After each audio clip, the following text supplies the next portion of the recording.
Hello, sinners. I just wanted to drop in and tell you that My Horror Confessional is now part of the Ghoulish Podcast Network. In addition to producing podcasts, Ghoulish is also a publisher. Ghoulish Books has published dozens of horror books that have gone on to receive award recognition and even film adaptation treatments. Browse their spooky offerings over at ghoulish.rip and use discount code CONFESSIONAL for 10% off your order.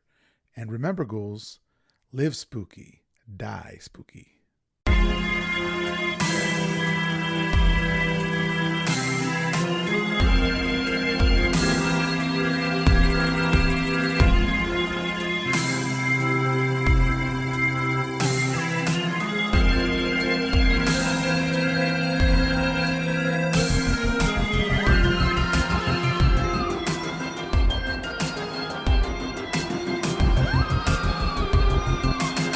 Hello, everyone. My name is Miguel Myers. Welcome to My Horror Confessional, where every week I'll have a guest come on and talk about one classic horror movie that they haven't seen and why. We'll discuss the movie, the actors, and probably get off topic quite a bit. Once I believe they have properly atoned, I will absolve them of their horror movie sin. Today in the confessional, we have Betty Rocksteady. Betty is the resident art ghoul of Ghoulish Books and is the author and illustrator of several bizarre books, including Soft Places, The Writhing Skies, and In Dreams We Rot. Betty, welcome to the show. Hello, thank you for having me. Yes, of course. And for people on the Patreon, as you can see, the original artwork that is on Betty's screen, she drew that specifically for the show today. So thank you very much for that. It looks really cool. Yeah, thank you. And we had some technical difficulties, and so now the artwork that she had it's looking very ethereal, like Yeah, it's a little kind of bleeding into this reality, but yeah, that's cool. which is what the crow was. So Yeah, so it yeah, works. so so Betty, we are both good friends of Max Booth, Mhm. and I guess we're our ghouls of ghoulish, Yeah, we are and both ghouls, yeah, that's right. and the crow is kind of a ghoul. Yeah, that's true. I think you've known Max a bit, or probably a lot longer than I have. Um, how did you and Max first meet? Oh, well, we met through like publishing, I guess, and we first like I was publishing Lost Signals, and then I had submitted a book to him, like Jagged Teeth, and he accepted it, but forgot to tell me that he accepted it. So, so when I checked on it a couple weeks or months or whatever later to see like, oh hey, did you ever get a chance to look at that? He was like, oh yes, I've been editing it already. That is such a Max story. Right? And then shortly after that, he was looking for recommendations of movies, like single location horror movies. So I recommended him this movie called The Hole. And I was very firm on which, because there's like dozens of the whole movie. So I was like, this is the exact one you should watch. It's really good. You'll love it. And then he watched the complete wrong one and thought I had terrible taste in movies. Jesus And for Christ. some reason, those two events together made me like, well, this guy's my new best friend. I don't know what they did, but that combo of events, and like we become really, really good friends since then. Like we just talk constantly about everything. Yeah. And yeah, Max is a great guy. Oh yeah. So I'm in a boys chat with Max and Andrew Hilbert and Zach Chapman, friends of the show, and the amount of times that he said, "Well, I've been talking to Betty about this and this and this," and we're all really, really jealous of that. Oh, yeah, Uh, I don't know. It was like what the conversation just started one day, like 7 or 8 years ago, and we're just every day we were constantly talking. yeah. Yeah, But you are an author and an illustrator as well. yeah. That's a really cool combination. So did one come before the other? Like, were you an author and realized you wanted to illustrate, and so you drew your stuff, or vice versa, or did it just come together in one? They've always kind of blended together for me. Like it was stuff, writing and art were both things that I did growing up. And when I was getting in around when I was about to turn 30, I was like, well, maybe it's time to start like making things a little more professionally. Like I've always meant to be a writer, I've always meant to be an artist, so I may as well do it. And instead of just choosing one to concentrate on, I was like, no, I just have to do both. So it's always been kind of both, but my interests kind of ebb and flow as far as that goes. Like some years I'll do a ton more writing, and some years I lean harder into the art. But I find in the last number of years, I really want them to go together almost all the time. Like I want to be illustrating my own stuff. I want to be making things like my book Soft Places is half novella, half graphic novel, and they kind Yes. of bleed into each other. And I'd like to keep making more stuff like that where it's both are equally important to the work. Yeah, and that was published last year, right? In Yes, 2022. yeah. Yeah, that was part of the so Ghoulish Publishing does like a bundle every year where you can get, oh, was it the first year of the Kickstarter? I don't recall, but Yeah, it was the uh, first year. I think yeah, it was the first year of the Kickstarter. yeah, so the Kickstarter, and I signed up for it and I got your book and it was a lot of Oh, fun to great. read. Cool. So, my out of print horror collection, In Dreams We Rot, is being re released in the very near future by Ghoulish Books. The new edition features cover art that I drew myself. It has an introduction by Max Booth III. It has all new story notes, and it's featuring an additional story, First a Blinding Light, that was published in Lost Contact. So this collection, all the stories share a thread of being almost like a fever dream, a real surrealish bend to all the stories. But the genres range from splatterpunk to literary to cosmic cat horror. I think it's really cool, and I'm really excited to have all my books under the Ghoulish Publishing now.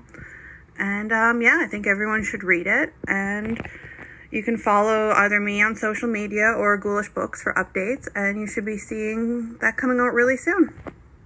So with your work and both illustration or illustrated and your author, your written stuff, I should say. Um, have you always found that you were like into horror, or is that something that also came later on when you like decided to take it quote unquote more seriously, whatever? I've definitely always been into weird. I think Okay. weird was the thing growing up, and like a lot of horror is weird. Yeah. And so yeah, and I was always into horror. Like I watched a lot of horror, I read a lot of horror as a teenager. So it felt very natural that once I started taking that part of my life more seriously, it was going to be horror and weird. That was the only direction for it to go. That's awesome. And how about your family life or your like your close friend relationships with friends and stuff like that? Were they into horror as well? Some yeah, like me and my boyfriend watch a lot of horror movies together, and like he likes horror comics too. And yeah, a lot of my like not in my growing up family. Um, they weren't into horror at all. But my dad was really into cartooning, and that's where a lot of my love of art came from. Nice. He had a little local show on the local cable channel where he taught kids how to draw cartoons, Oh, and it that's really was cool. yeah, it was based on you know, in those old comic books where you might see the thing that's like draw this guy and you draw a little guy and you send it Yeah, away for yeah, you to, yeah. yeah, so he had some of those books, like the course books. So he learned to cartoon from those and then applied those lessons to the show that he taught kids how to draw. And he had all these old VHS tapes of like old Fleischer cartoons, like old Betty Boop, and like the really surreal old black and white cartoons. So I grew up watching those, and they were weird and surreal and kind of scary in a weird way. Yeah, the Betty Boop ones are kind of really creepy. I mean, she's Some of them basically are, being SA'd all the time. Like, there is a lot, yeah. but those are some of my favorite, like when you're thinking of like vintage Halloween, like spooky Yeah. vibe cartoons, like those are the ones you kind of go for. Like the old Silly Symphonies one with the skeleton dance. That's a Yeah, very exactly. classic Halloween. Yeah. Yeah. So, with your sorry, with your art, where do you get like your inspiration from? Where do you get like, were you a goth kid growing up? Oh Because God, yeah. you were okay. The reason why I Yeah. asked is because The Crow is like instrumental. I feel like I'm not a I goth kid. know. Yeah. But like so obviously like if you clicked on the show, you understand that Betty is here to confess her sin of never having watched The Crow. Is that correct? Yes, it's Yeah. actually shocking to me that I haven't watched The Crow. Like watching it, I was like, I really should have seen this as a teenager. Like this would have been a very teenage Betty kind of movie. Because like I sought out like I remember looking up lists on the internet of cult movies, and The Crow was always on it. But and I just for whatever reason I never got to it. But I did watch a lot of those types of movies, like Yeah, 90s goth I did vibes. no. I did The Hunger Mhm. last week with Susan Snyder, and that we were talking and had like Bauhaus in it, and I was like, Bauhaus is like the one of the big. She told I'm not a goth. I wasn't into goth culture, Mhm. but from what she told me, like Bauhaus was like kind of instrumental in that scene. But that was like another big movie in the goth culture. So we have like two movies back to back where that are big in the goth culture. Have you seen The Hunger? It's I with haven't, no. okay, that's with Catherine Deneuve and David Bowie and Susan Sarandon. Oh, okay, yeah. Were there vampires stuff like that. I'd recommend that one too. I'm already giving out recommendations, but yeah, it's if you're into like gothics or goth type of movies. So then as a teenager, when you started finding your way into like the goth scene, what were the movies?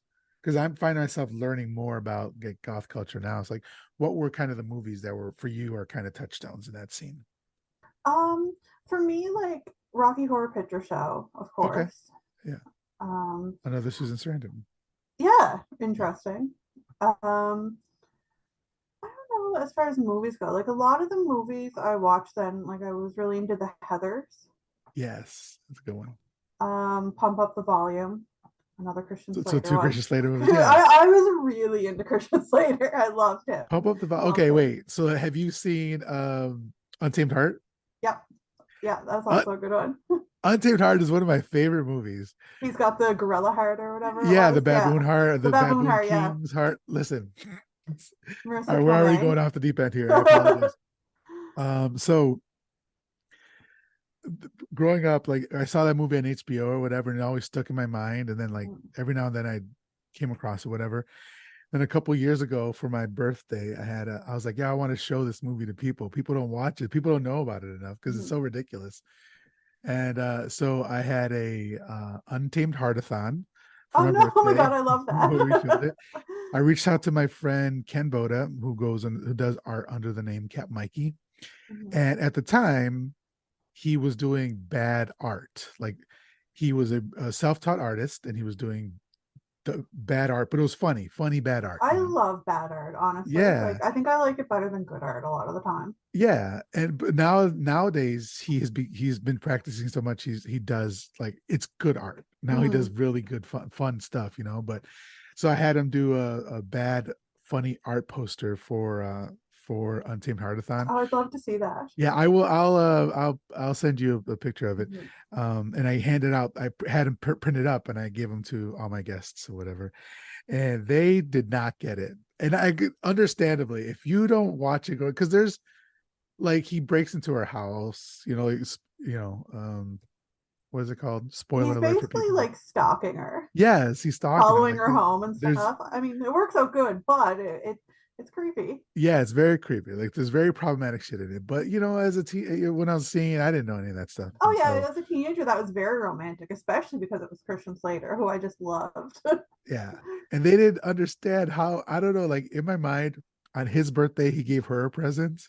Like Mhm. that blew my mind, right? Mhm. And so like the next day or like a week later, whatever, they were like all clowning me for showing them this movie.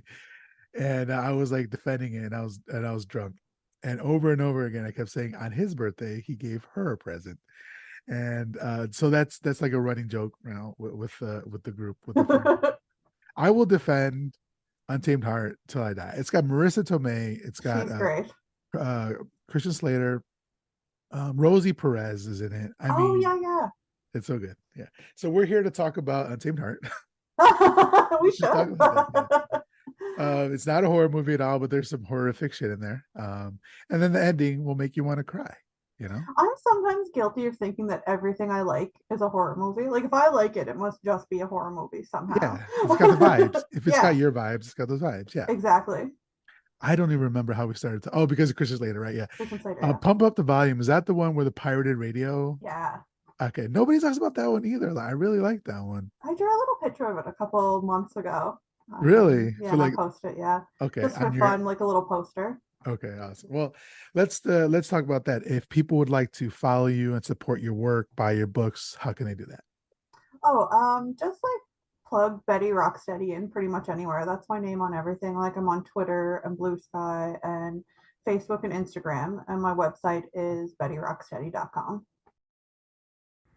So my out-of-print horror collection, In Dreams We Rot, is being re-released in the very near future by Ghoulish Books. The new edition features cover art that I drew myself. It has an introduction by Max Booth III. It has all new story notes, and it's featuring an additional story, First a Blinding Light, that was published in Lost Contact.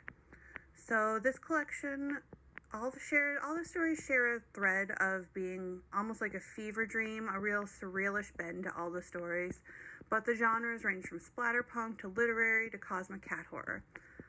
I think it's really cool, and I'm really excited to have all my books under the Ghoulish Publishing now. And I think everyone should read it, and you can follow either me on social media or Ghoulish Books for updates, and you should be seeing that coming out really soon. I love the name, by the way. Oh, thank you. Yeah, I love it. So, all right, let's get into talking about The Crow from 1994. So, what is your history with this particular movie? Why did this particular movie pass you by? I know you said that you were surprised that you hadn't seen it. Is it that you heard it and just weren't interested in it, or just never got to it? I'm honestly not sure. Like, I don't think there's a reason. It did seem like something that would interest me, and it just kind of the ideal time for it would have been when I was a teenager, and that was when you didn't have easy access to everything. Like if you wanted to watch something, you had to go rent it or find it or Right. whatever. And I think it just never came into my hands. Okay. Right. I found out too that it was based on a comic book, which I think is really cool. And Yeah. I read the graphic novel this week as well. Oh, nice. Yeah, it was great. Also very goth, big Sandman vibes too. Like Mhm. if people like Sandman, I find like the character designs very similar. So that Um, was written by James O'Barr, right? James O'Barr, yeah. Okay. Is it a thick volume, or is it a It's a bunch of fairly them? thick volume. Like this is the graphic novel the movie was based on. There's like a whole bunch of other graphic novel like sequels, and I didn't dive into those. I just read the original one, and it was actually based on his girlfriend was killed by a drunk driver. James O'Barr's was, Oh, wow. and so he wrote The Crow as like a vengeance tale kind of because of her death. Like he wanted to take vengeance, but instead he just kind of unleashed all his emotions into this crazy comic book. Okay. Um, And the, he draw it as well? he drew it as well. The art is Okay. beautiful. It's Well, look really at that. He's a yeah. fellow author and illustrator. I was so excited when we picked The Crow to talk about, and then I Wikipedia and I was like, oh, a comic book! Like this is even more up my alley. And yeah, a very goth comic. All black and white art, beautiful art, really intricate. Really, he's a great artist. Listen, I gotta say, I wish I could give myself credit in saying I knew this, and I knew it was a comic, but I didn't draw the connection between you and James O'Barr. But I wish I could say Yeah, I would look like a fucking genius right now, wouldn't I? you would, right? You Yeah. well, let's just edit that out. Yeah, Pretend let's that you cut did cut. Well, the that. Patreon's gonna hear it, but the podcast won't. So, Yes. all right, all right. And then, as Betty stated, it was based off of the comic book series by James O'Barr. It was written. The movie itself was written by David J. Shaw, who had done a lot of TV. He did some episodes for Freddy's Nightmares, which Okay. was the Nightmare on Elm Street TV show that was happening in the 80s. He wrote Texas Chainsaw Massacre 3. He wrote Critters 3 and 4. Wow. Yeah, and he did some other stuff for the Masters of Horror show that was on a couple years back. Right now, it's been like a decade back. I really like that series. Yeah, I want to collect the whole series, but they're so expensive. Like I want to I don't think they've released in a Blu-ray yet, but I wanted them on DVD, but they're kind of expensive. Yeah, I think we have the first season on DVD, but not the second one. Yeah. Okay, so and then also written by John Shirley, who did a bunch of cartoon stuff. He wrote for the original Ghostbusters cartoon. Cool. He wrote for the original RoboCop cartoon, and then like a current or like a newer Teenage Mutant Ninja Turtles cartoon. So everybody knows, or I would imagine that everybody knows that The Crow was supposed to be the starring vehicle for Brandon Lee. Brandon Lee was Bruce Lee's son. And are you aware? Like, did you know everything around the movie with The Crow and Brandon Lee? Yes, yeah, yeah. Okay, cool. It's at this point, it's almost like an urban legend sort of thing. It's so tied in with the movie, like Yeah, that whole the whole situation. yeah. But yeah, so and we'll get into that in a bit. But this was starring Brandon Lee as Eric Draven or The Crow, Rochelle Davis as Sarah, Ernie Hudson as Sergeant Daryl Albrecht. Great to see Ernie in anything. Um, Michael Wincott as Top Dollar, Bai Ling as Micah, Sophia Shyness as Shelley. Shelley Webster was Eric's girlfriend or fiance. Anna Levine as Darla, who is Sarah's mom. Then we have David Patrick Kelly as T-Bird. David Patrick Kelly, if you're not familiar, have you seen The Warriors? I haven't. That's been on my list to see for so long. Okay, that's a great movie as well. Not horror, but really great. Mm. He's in The Warriors. Angel David as Skank, Lawrence Mason as Tintin, Michael Massey as Funboy, Tony Todd as Grange. We love He's to see so Tony good. Todd. Yes. Yeah, He was so I never noticed, like I knew he was tall, but for some reason in this movie I was like, holy shit, he is tall. I it's think he was the it's the what is that called? The sweater? No, when the collar comes up and it folds down. What is that called? Like a crew neck? was it No, was it a turtleneck? turtleneck. Yeah. I feel like the turtleneck elongates your neck and makes you look taller. Yeah, like as soon as I saw him, I was like, oh my goodness, like he's tall. Yeah, he's a great. He's got a Uh, great presence, yeah. John Polito as Gideon, and then we don't see him in the movie, but Michael Berryman actually filmed scenes as the Skull Cowboy, The Skull Cowboy, yeah. He which was is in the comic Eric's book. spirit guide. So I was going to ask you so that was in the comic book. That was in the comic book, yeah. Okay. He was kind of incurred he was the Crow in the comic book was very similar, but there are a couple differences. In the comic book, the Crow was encouraging him to kind of let go, but the Skull Cowboy was telling him that he would lose his powers if he did anything not related to revenge. So he had to be 100% on revenge, and the Skull Cowboy was kind of guiding him with that. Okay. Okay. And yeah, so Michael Berryman, who everybody knows is a horror legend. He was in The Hills Have Eyes, The Devil's Rejects, Weird Science, One Flew of the Cuckoo's Nest. All his scenes were eventually cut from this movie, and we'll go over the reason why in a little bit. But yeah, let's go ahead and get started talking about this movie. Like I said, if there's anything that you want to mention, just feel free to interrupt me, and we'll go from there. Yeah, everyone looked so cool in it. I just want to say, like, everyone had great outfits and a cool style, and I just enjoyed the visuals a lot. Yeah, the visuals were stunning to me, and I say it probably in a couple sentences here, but it feels like Sin City Hmm. or like 300, the way that was super stylized. It reminded me of Dark City a little bit too. Have you seen that? Dark City, guess Yeah. who directed Dark City? Was it the same guy? Director Alex Proyas. Yes. Oh, well, Yeah. that makes sense then. Yeah, I forgot to mention that this was directed by Alex Proyas, who was primarily a music video director at first, but then he went on to direct Dark City and iRobot, Yeah, I thought it had big Dark City vibes. which I haven't seen. It feels like it's sci-fi. Is that sci-fi? A little bit. It's about like a guy who wakes up in this weird city and then he finds out he committed a murder, but he doesn't remember committing it. And then there's all these weird creatures around. It's kind of horror. Oh, I'd it's give it horror horror. vibes. Okay.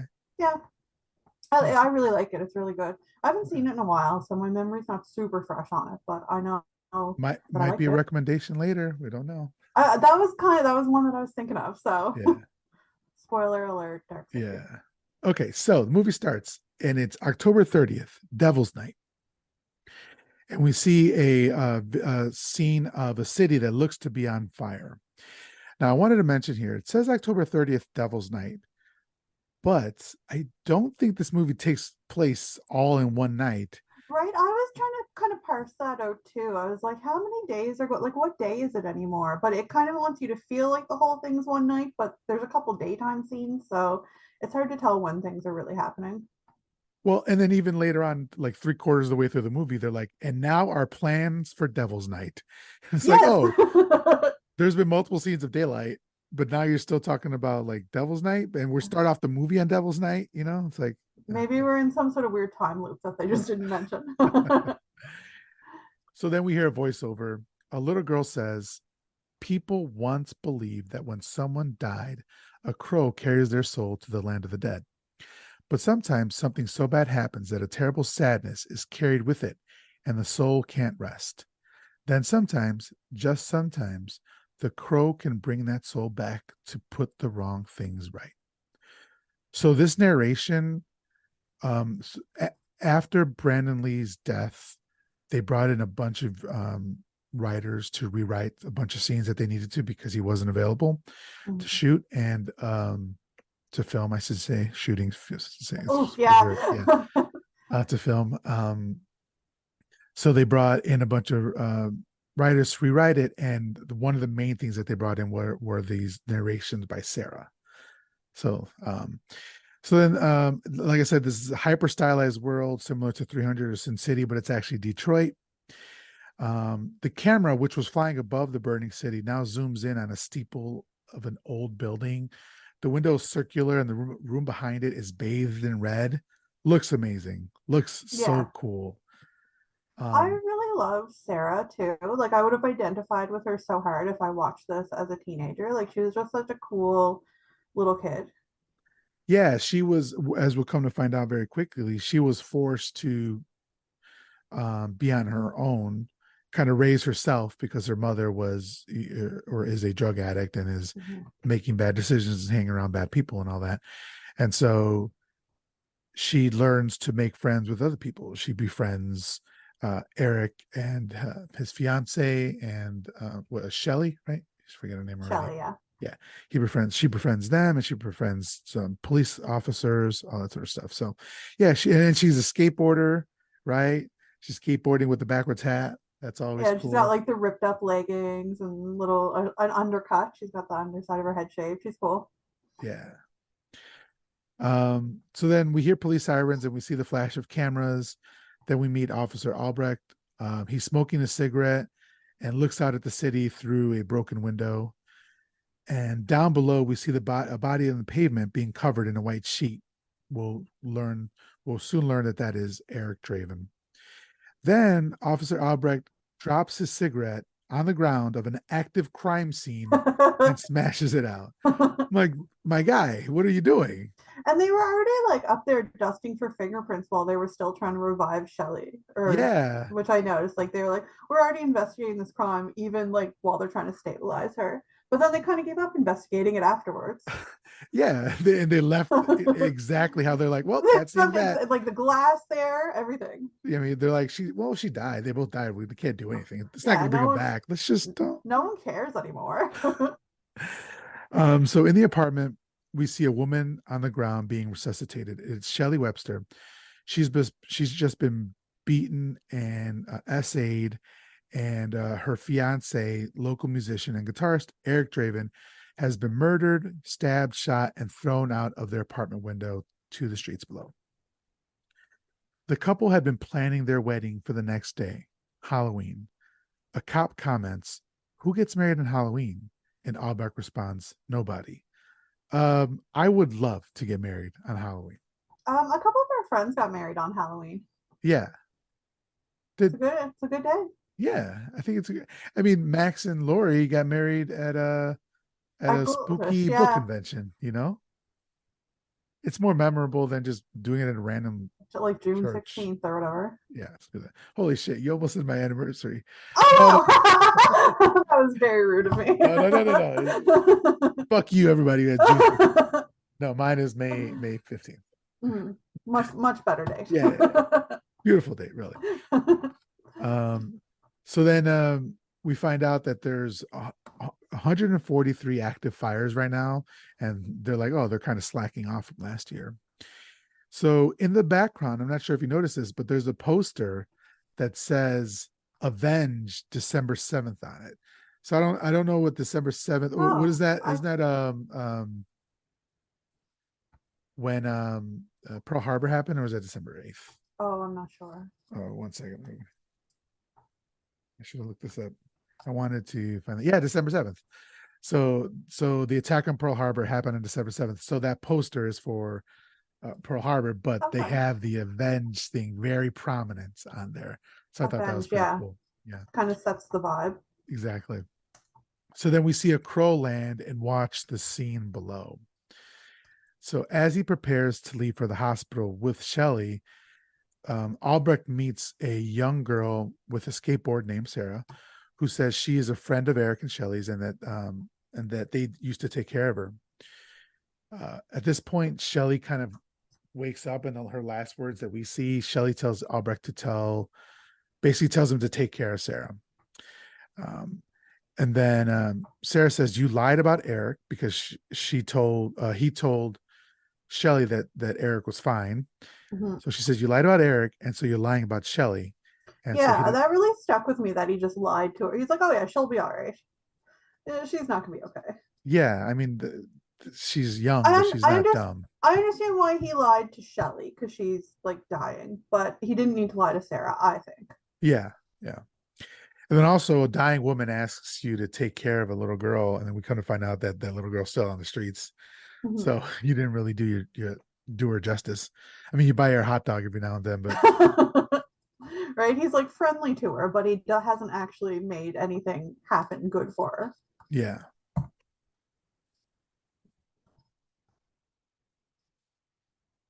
I apologize. My allergies have been killing me lately. Yeah, fair. So then 1 year later, Sarah, we again we hear the voiceover. Sarah says, "Building is torched. When a building is torched, all that is left is ashes. I used to think that was true about everything: families, friends, feelings. But now I know that if love proves real, sorry, two people who are meant to be together, nothing can keep them apart." So one of the things that every time I see this movie, um, I forget about, because maybe the fourth or fifth time I've seen it. It's the love relationship between Eric and Shelley. And I know this is a trope now, and my wife Hillary, like, she ended up actually really liking this movie, but we her and I have this conversation all the time, where it's a trope where the woman has to die in order for, like, to be a plot point, to move the Yeah. plot along, for Mhm. the man to have something to do. I think the meme is like something dealing with like a woman being stuffed into a refrigerator, Oh because yeah, you've heard that meme before, I have. or Yeah. yeah, that trope before. So we definitely have that here. So that sucks that this happened, but also, the movie is from 94. So the times are a bit different. Not excusing it, still sucks, but Mhm. Yeah, yeah. and Shelley is kind of like not a character. Like she's not really in the movie, just in memories, in pain, you know? Yeah, exactly. Yeah. And then she doesn't even really have any lines other than that, take care of Sarah thing. Mhm. Yeah. She in the comic, Shelley looked very like they were very contrasty, which I thought was really interesting. Like the crow looked like, very pale, the big black hair, the black makeup, and Shelley was kind of the opposite, and she had very like almost angelic looks with like big white hair, almost like a Stevie Nicks kind of Hmm. style. And they went away from that in the movie, like she was brunette, I think, but it looked cool in the comic Yeah. where she was very pure and white and he was very dark. Did she also not have a lot to do in the comic book but die? Yeah, she was just there to die. Okay. But there were more nice memories where Eric was just kind of like hanging out, looking at old pictures and having memories of like the fun things they did together. So you got to see a little bit more of her, but still her only purpose was to die. The death was different as well in the comic. They were in a broken down car and then they were attacked in the car instead. Hmm. Well, I guess I can give them some leeway, because, as you said, the writer did write it after his girlfriend, was it girlfriend or fiance, passed I away, believe it or was fiance. fiance, right? So I'm guessing he's writing it as therapy, Yeah. and so this is what came out. Yes, absolutely. So then we see Sarah. She's bringing flowers to their gravesite, and Albrecht is having dinner at a food truck nearby. Um, Sarah rides up with her skateboard, and he buys her a hot dog, and she says no onions because they make you fart big time, which is news to me Yeah, I've because never heard I that love about onions. onions. So if that's true, then I need to change my diet. Well, you would have noticed, I would think. I don't notice anything, but like I got a friend, Andrew Hilbert. He says that he can eat onions like apples. Gross. I could, yes, he's a Andrew, gross gross. individual, but I can imagine he just farting up a storm. Then apparently, I'm not a big onion fan. I am not a very picky eater. I like pretty much everything, but I do kind of steer clear of onions. They're not my fave. okay, they're not your favorite, but are you allergic to them? No, no, I just I don't have love a them. I have a friend who swears that he's allergic to onions, which I don't know its thing, but sure, I'll believe you. But this was years ago, maybe 10, 15 years ago. We were out at a club and we got drunk. We went to a taqueria afterwards to have some food, and it was like 10 of us. And he was to the point where like he was gone. So we had to order food for him. So we got him some tacos and he sat down to eat them. And he's gone. And we're like, we just ordered him whatever. He starts eating and he's like, are there onions in this? And we all started cracking up. It's like, how the fuck you're so far gone that you're just slurring your words and you don't remember anything, but you could taste the onions in it. He's like, Mm. yeah, I'm fucking allergic to onions. So he wouldn't eat the damn onions. Aw. And he's drunk as hell. But onions are good. I like onions. Grilled onions and a hot dog, though. Oh man, they're really good. No, I'm on Oh, Sarah's you don't side on mess with this the one. onion rings? Onion rings are different. I don't know Okay. why. They're just different. Okay. All right. So then we see some hoods. They're tearing up an arcade and they set a bomb to explode.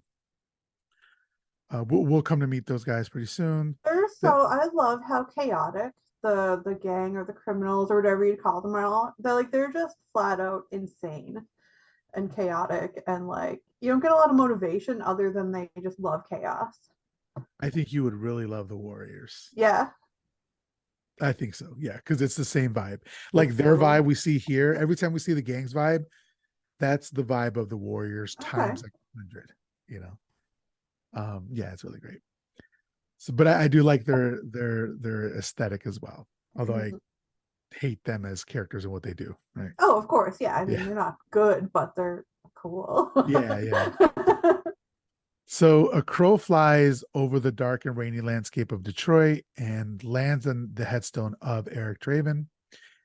It taps its beak on the stone and it awakens Eric from the grave, apparently. No, I love how he wakes up. Like he just seems like he's in like it sucks to wake up from the dead. You can tell like he's in pain, he's confused, he's just like he's fucked up. Yeah. He climbs out of the ground. He's trembling. He's wrecked with convulsions. He's yelling out. He's like confused. He stumbles. He's like finding his way. But we do see like his shirt is cut in the back, which that's cool to see because that's what they do with dead bodies when Mhm. they're dressing them. It had some like original Night of the Living Dead vibes almost when he One first hundred comes out of percent. the Yeah, grave. yeah. Yeah. But and I talked to Sarah Wambold on here, who she did Cube with me a couple Oh, I like love at the Cube. end of October, and she is a funeral director and also she an embalmer, I believe. Oh, cool. And so we went into deep conversation about like the process that people go through when they're being when they're having a autopsy and like the why incision and all that sort of stuff. It was really a fascinating conversation, but I don't see that on him, which is always like a sticking point with me. Is like it would have been very easy to just have like a Y Hmm. incision on And him, because he did have like some little scars and stuff. Yeah, later on we see like scars from him that comes from a scene Oh, that nice. was cut. So we'll talk about that. But yeah, and then the other thing with me is that now that I've learned because my brother passed away a couple years ago, now I've seen an actual funeral, and I was talking to Sarah about this as well. This was in Nevada, they put the coffin down into the ground, and then they place on that a concrete slab. It's like, I don't know, 6 inches thick. And so they do that so that, I was talking to Sarah about it. The crowd, if you don't do that, the ground, once you fill all the dirt in after years of that, the ground will start to cave in, Okay. and so Oh. it'll be uneven, and Mhm. it won't look nice, and it'll be dangerous. So that's why they do that. And some states require it and some states don't. So in maybe in Detroit, Michigan, they don't require that, but that always fucks with me now when it comes to zombies, right? Because if Because there's a how did they concrete get through slab, that? how they get through that, you know? So, but anyway, so that's what I was thinking when I see that. But it's still really, really cool. Yeah, it was a good scene. Yeah. So with confusion, he stands and he stumbles, and he's walking, and it's raining. It's always raining, right? It's very rainy. Yeah, I love the rain. I'm a rain person. Big fan. I Yeah. enjoyed the vibes. Yeah. And they actually reference it later on with a lyric from one of his songs. But he stumbles, he finds some shoes in a dumpster, and he follows the crow back to his abandoned apartment, finding it in shambles. And like you said, basically all the evidence was still there. And the cat is still there, which was amazing. Like, what was the cat? Is a beautiful white fluffy cat. Looked great. Like, it's not matted or messed up or Gabriel. anything. Poor Gabriel. Gabriel. He must have been Yeah. eating mice, I guess. Like, no one was feeding him. He was just in this old dumpy apartment for a year with all the glass and stuff. Mm-hmm. Yeah. Again, Albrecht could have gone back for the cat. Right? What are you doing, Albrecht? What are you doing, man? So then all of a sudden, memories of the night of his death come flooding back to him as the gang responsible runs through the city, setting fire to it. The faces of the attackers stick in his mind and overcome him with grief. And overcome with grief, he grabs the frame of a broken window, like he's going to jump out of that circular Yeah, he does window. kind of like a swing through it. Yeah, and he cuts his palms in it. It looks really cool. It's just It does, like, yeah. you're like, what are you doing? But it looks really dope. So one of And the yeah, and that's when he realizes that he can heal, like because he gets his palms cut and then they just heal over right away.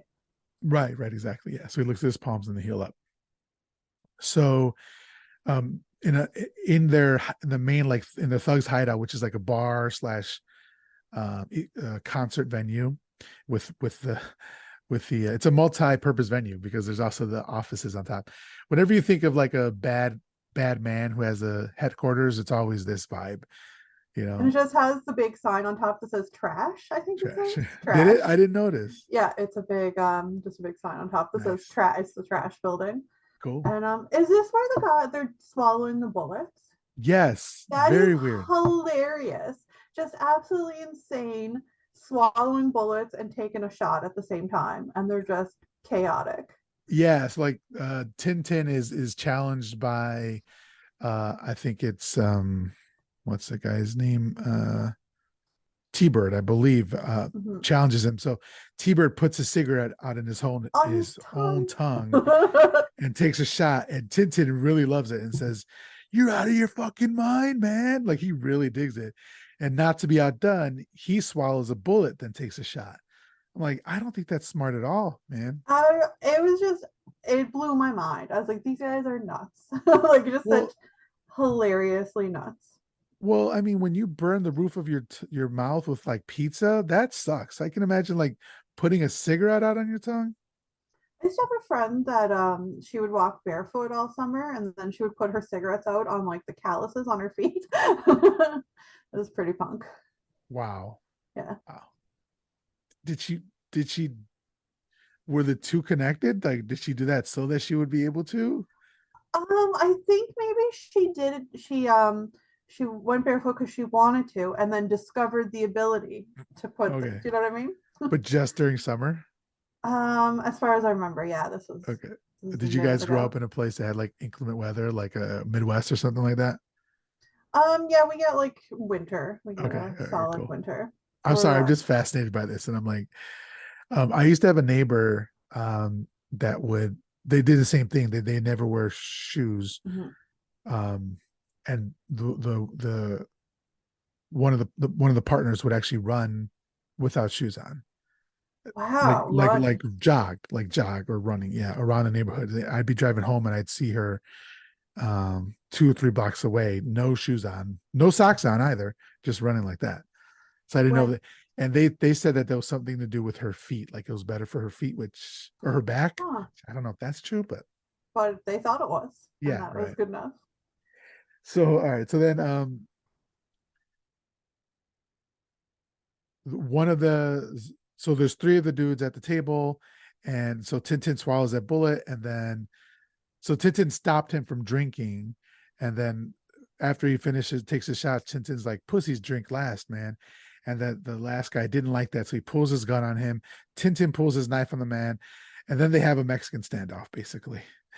And then they're having fun, and they just start yelling out, "Fire it up, fire it up!" Yeah, they were. I love them. And they're all with their guns out. And then Darla comes over. I find she looks just like Drew Barrymore. She looked so much like Drew Barrymore to me. Okay, I can see that. Yeah. Yeah, So she's the waitress, and she brings them more shots. And then she goes to kiss her boyfriend. The dude's Fun Boy. name is Fun Boy, Fun yeah. Boy. And then so she bends down to kiss him, and I don't know if you saw in the background, Tintin like licks her back. Oh no, I didn't catch that. Very, very weird, very off-putting. Don't do that. So then back with Eric, to his astonishment, the wounds heal, the blood flows back into his skin and they heal. So then memories of a living life with Shelley, lovemaking, sweet times that looked really nice, and you could tell what was taken from him. I found it very. I think just because I only saw The Crow recently, and anytime I saw Brandon Lee was pretty much in The Crow makeup, looking angry. So it Mhm. was so interesting to see him like in the flashback scenes, like with no makeup, looking happy. It was he just looked very unfamiliar to me. Yeah, and at this point he doesn't have the makeup on yet, so it's still you know his face. So, but now he's bent on vengeance, and he changes his clothes into the iconic look: black leather pants, black long sleeve shirt. He paints his face white in a parody of like a porcelain harlequin mask that he had given to Shelley as a gift. That's one of the Well, flashbacks that we see as well. why do you think he paints his face? I was thinking about that, and I'm not sure. Yeah, I feel like it's a mask that you put up into the world to like put a barrier between yourself and the real world. And so it's like a laugh now, cry later sort of thing. And if you don't get that, that's like a very huge like meme in the like Mexican community, especially the Okay. laugh now, cry later masks things. And yeah, I think that's like what all masks represent is that why specifically he chooses that Harlequin porcelain mask. I'm not sure, other than the connection with Shelley, but it And looks he really just fucking cool it and looks really scary. cool. And he just happened to have all the grease paint and stuff around Yeah, too. just randomly there, you know. He's Probably like he's tired like after a year. contouring and everything. It would be funny if like we found out, because we find out a little bit later that he's in a band, or we probably found out earlier, but he's in a band. It would have been funny if he was like in a Like a Kiss Kiss band. kind of Yeah, band, yeah. Hangman's Joke was the name of the band. yeah. So then he draws the black liner on his eyes and down his cheeks like tears, and he paints his lips black, and they kind of reach out from the corner. Very iconic look. Looks Mhm. amazing. So you were familiar with the look as well before you saw the Yeah, movie. yeah, of course. Well, just from all the poster art and everything. And I've seen a lot of, I think I remember seeing like the comic in old Wizard magazines too. Wizard, the comic book Yeah, pricing guide. yeah. I used to get that as a kid, and that's how I would find out what comics looked cool. So, Yeah, Wizard was a dope ass magazine. I really right? liked Wizard as well. Yeah. I used to like collect is look, and I didn't have a lot of money, right? And I could only buy with whatever my parents let me go with. Mhm. But like I would collect comic books and like look back every month to see if my comics were worth Oh anything. yeah, me too. Like I just bought it last month. What the hell are you talking about? I had a Superman that was worth like $90, and that was like my prized possession. 9090. 90, yeah. Oh wow. Do you remember which one it was? It was the death of Superman. That's the Superman. Yeah, yeah, Yeah. yeah. I saw that one. Everybody, like, did you get the one with the black bag that you couldn't see through with Yeah. that had the armband in it and all that? Yeah. Yep. Okay, cool. I bought two of those. I think I had a couple as well. Yeah. Everybody was gonna retire with their Right. saving with that one. Yeah. I don't know what they go for now. Actually, I have boxes and boxes of comic books that I should sort through, like just like Nice. old stuff. Something is probably worth something. Have you was there a point where you stopped collecting comic books or have you continued collecting comic books? I don't know. I don't collect them so much as I read them, if Okay. that makes sense. Yeah. And I definitely haven't stopped reading them, but like I don't buy them to collect them really. I just have accumulated them. Yeah. So for me, it doesn't matter if it was a free comic book day, right? It doesn't Mhm. matter if it was like a free comic book day that they gave to me. I'm bagging and boarding it, Oh yeah, and yeah. I have it. I have a whole closet full of comic books as Me well. too. Yeah, Yeah. they're all in the big boxes, and I At this, really should. I was a Wednesday warrior for a while. Yeah, It was really fucking expensive. I was dropping like $60 a week on comic books. Like it was ridiculous. I had to stop that. yeah. My boyfriend was doing that a couple of years ago too. I think he was three. I don't remember if it was Superman or Spider Man. Something he was up to date on the current run of, but then he's on to other stuff. It gets too fucking expensive. It does, It gets yeah. I'd rather get graphic novels and just yeah. like I just want to read it all at once. Yeah, that's true. The thing that I hate about modern comic books, the big two like Marvel and DC, is that you'll be really into the story, but they'll have to interrupt the story for that month's crossover, right? Or Yeah, that event for the summer. It's like it fucks up the really good story that they're telling because now Superman and Batman have to go fight something, Brainiac yeah. on the world, and you're like, oh man. And like I find my memory is trash. So if I have to wait a whole month between installments, I kind of don't remember what's going on already. Yeah, that's true. Yeah. So you kind of just, I would buy the individual issues and just kind of save them up and read them And like, read them all at once, yeah. yeah, that's cool. Yeah. All right, real quick, and then we'll get back to the movie.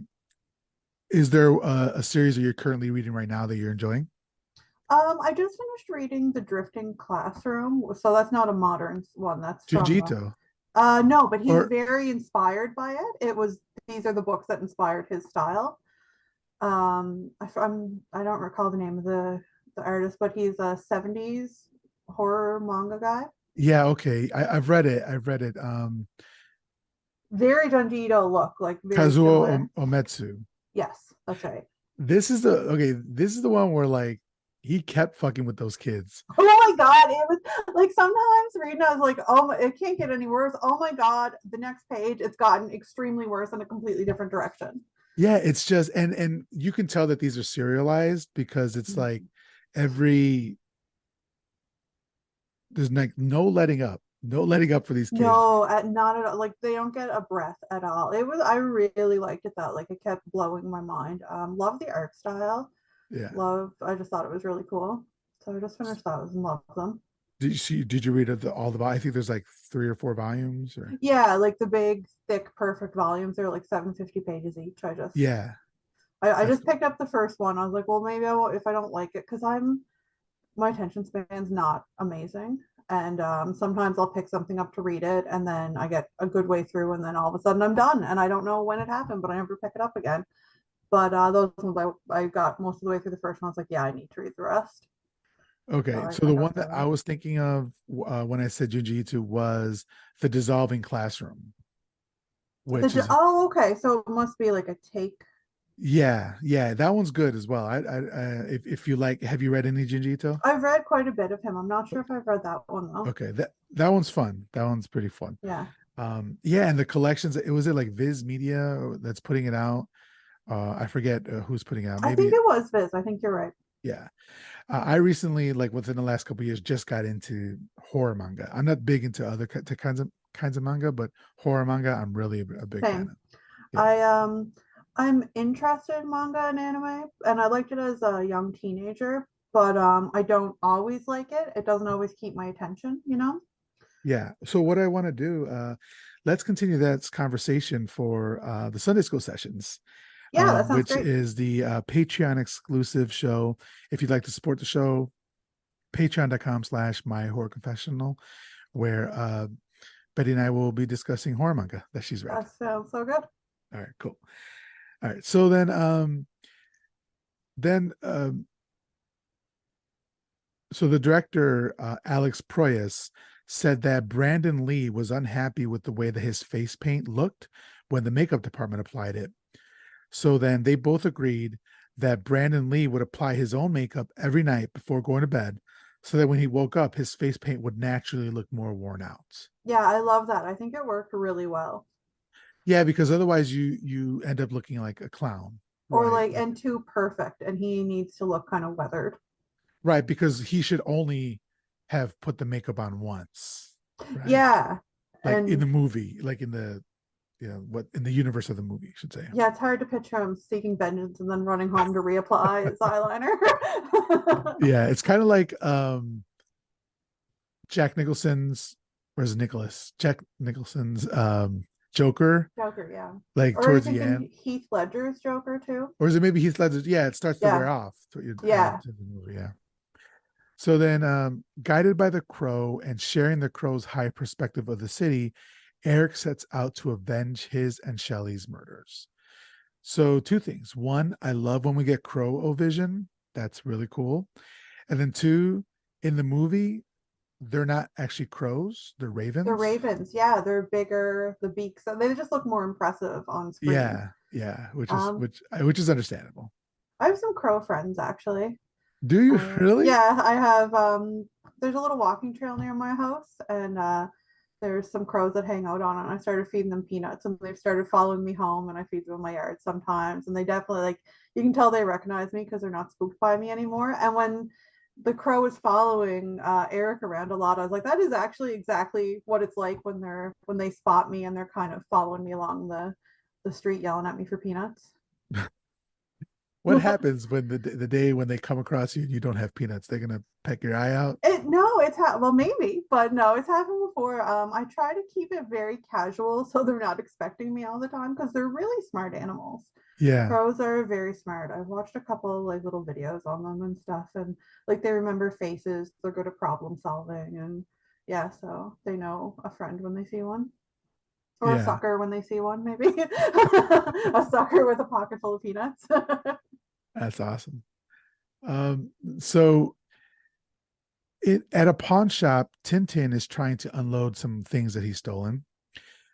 Gideon, who's the owner, is haggling with him, but he notices some blood on some of the items, and so he offers him like $50 for everything, and Tintin is very angry about that, and he ends up calling him a cheap ass, chrome dome, child molesting, saprophyte motherfucker.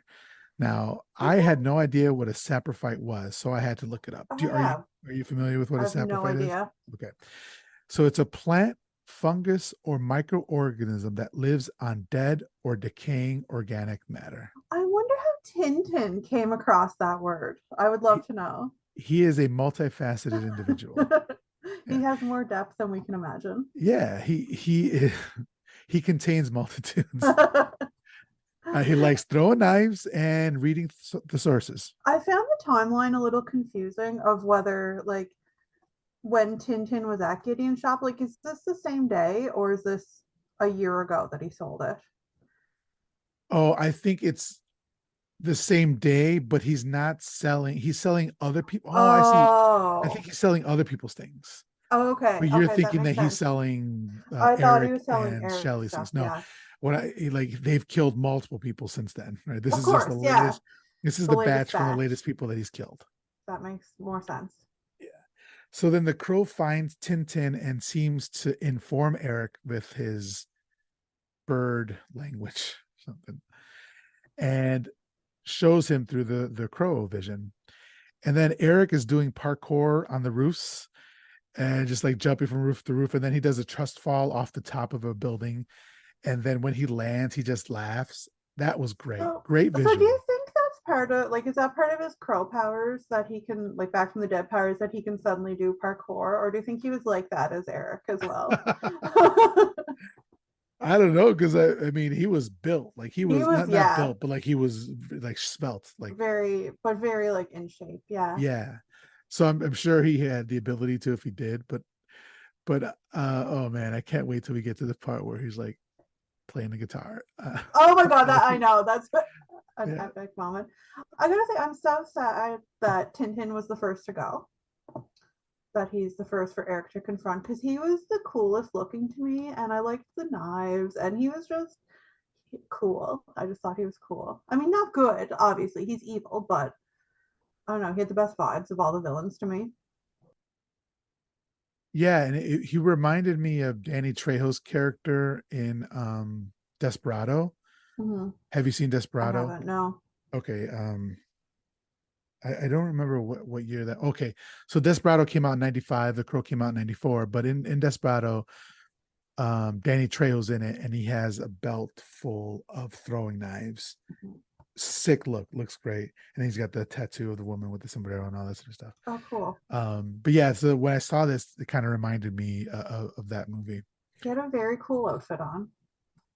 Very like goth, the trench coat, obviously. And Yeah, and then it's kind of bogus because Eric ends up killing him and taking his trench coat to just which to complete the look, you know. which fair. I mean, he was right to take that trench coat. There's no sense letting it go to waste. Yeah, but so then he squares up with Tintin.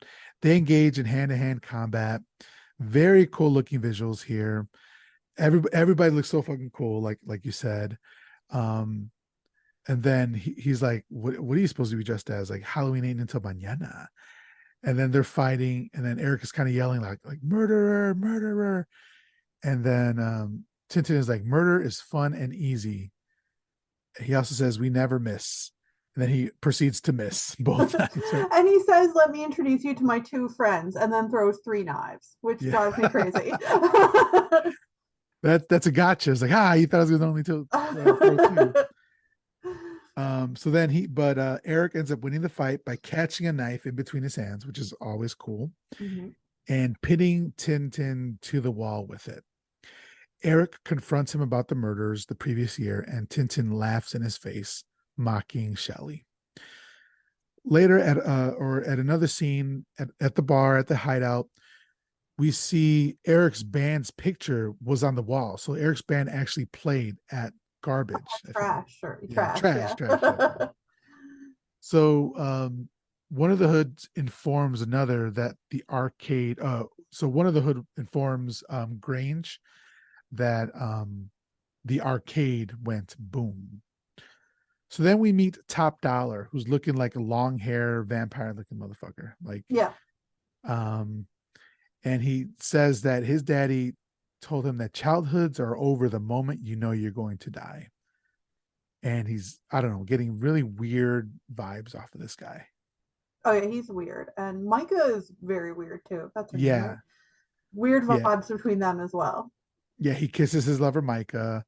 And then there's a girl on the bed as Oh well. So they're yes, on the this bed. scene. Yeah. Do you want to say what happens here? Do you remember what happens here? Yeah, they roll the girl over and she's dead. And he says, I think we broke her. I think we broke her. Yikes. And then Micah starts says talking about her eyes. her eyes. So, He says they're very pretty. And then that kind of comes up a couple times throughout the movie. yeah, Micah's really into eyes. Yeah. And so Sarah goes to the bar and sees her mom making out with some random dude. She and what's the mom's name is Darla. Darla. Thank you.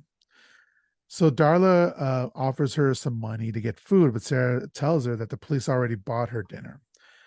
And then so she leaves And then Darla and I think it's Fun Boy are like making fun of her. Oh, I already got a meal. Like, rude. You guys are rude. Not only terrible parents, but just mean for no reason. yeah. So then elsewhere, Eric goes to the pawn shop where Tintin sold Shelley's engagement ring, and he breaks through the door and he says, so he's knocking on the door, like banging to be let in. and the owner is like yelling at him, like calling him a junkie and get the hell out of here. And then so he goes to open the door finally, and Eric busts the door down and says, uh, as if, oh, wait. It's Suddenly I like heard a tapping as if someone were rapping at my chamber door. And I thought they just couldn't help themselves, could they? they couldn't. That's the It was, raven, but they it, are ravens. yeah, exactly. It's not the crow. It's yeah, it's not the You can poem. tell that someone was kind of like crow raven close enough for Yeah. pretty much everything. So if you don't know, that is from the famous poem by Edgar Allan Poe called "The Raven." And it was still cool though. I'll still give it to him. So Gideon shoots Eric, but nothing happens. In fact, the wound seals up immediately. This moment kills me because Gideon says shit on me so many times, and it's such a funny thing to say. Just repeatedly, like, shit on me, shit on me, shit on me. Who says that? Which is not a phrase I've ever heard anybody say ever. And he says it 3 times and then once again later in the movie. Like, that is a Gideonism. Shit on me. It's like kind of like when you're reading Stephen King dialogue and he tries to make a character say something cool. You're like, nobody has ever said that. He'll say something like, I'm the hip cat daddy. Oh, it's like, Yeah, what are it you is talking very about? much like that. Yeah. Yeah. And for some reason, I was really convinced that would also be in the comic, but it wasn't a comic line. It You're was like, just. there's no way that this was written by professional screenwriters. I almost wonder if the actor like ad libbed it. He was like, "This is what I would say." Oh, so then Eric tells him that Tintin told him that he sold it here right before he killed him. We then go to the crime scene where Eric finished Tintin off by stabbing him in each vital organ in alphabetical order, we find out later. Yeah, how can they tell? Yeah, I think that was just adding on to that. Mhm. With his own knives, and took his trench coat, leaving a crow-shaped blood stain on the wall of the alley. I like the little symbols he puts everywhere. Yeah, it's his little calling card. Mhm. He's got a flair for the dramatic. Oh, for sure. Yeah. He has a lot of really good dramatic lines. And I like the way Brandon Lee says them as well. Yeah. So then Eric forces Gideon to show him where the ring is located, and he tells him it's in a box over there. And so he finally finds it in a box with dozens of other rings. And as he's picking them up, he's like feeling for it, you know? And then he finally picks one up, and we see flashbacks of when he proposed to Shelley. And this was very sad because they looked very happy. And he seems to know, like like his eyes are even closed as he's going through them. Like he's waiting for the one that gives him that impression more so Mhm. than looking for it. Yeah, I agree 100%. So then he lets he lets Gideon live so that he can deliver a message of death to the rest of the gang before he douses the counters in gasoline, loads a shotgun with the other rings of destroyed lives, and fires.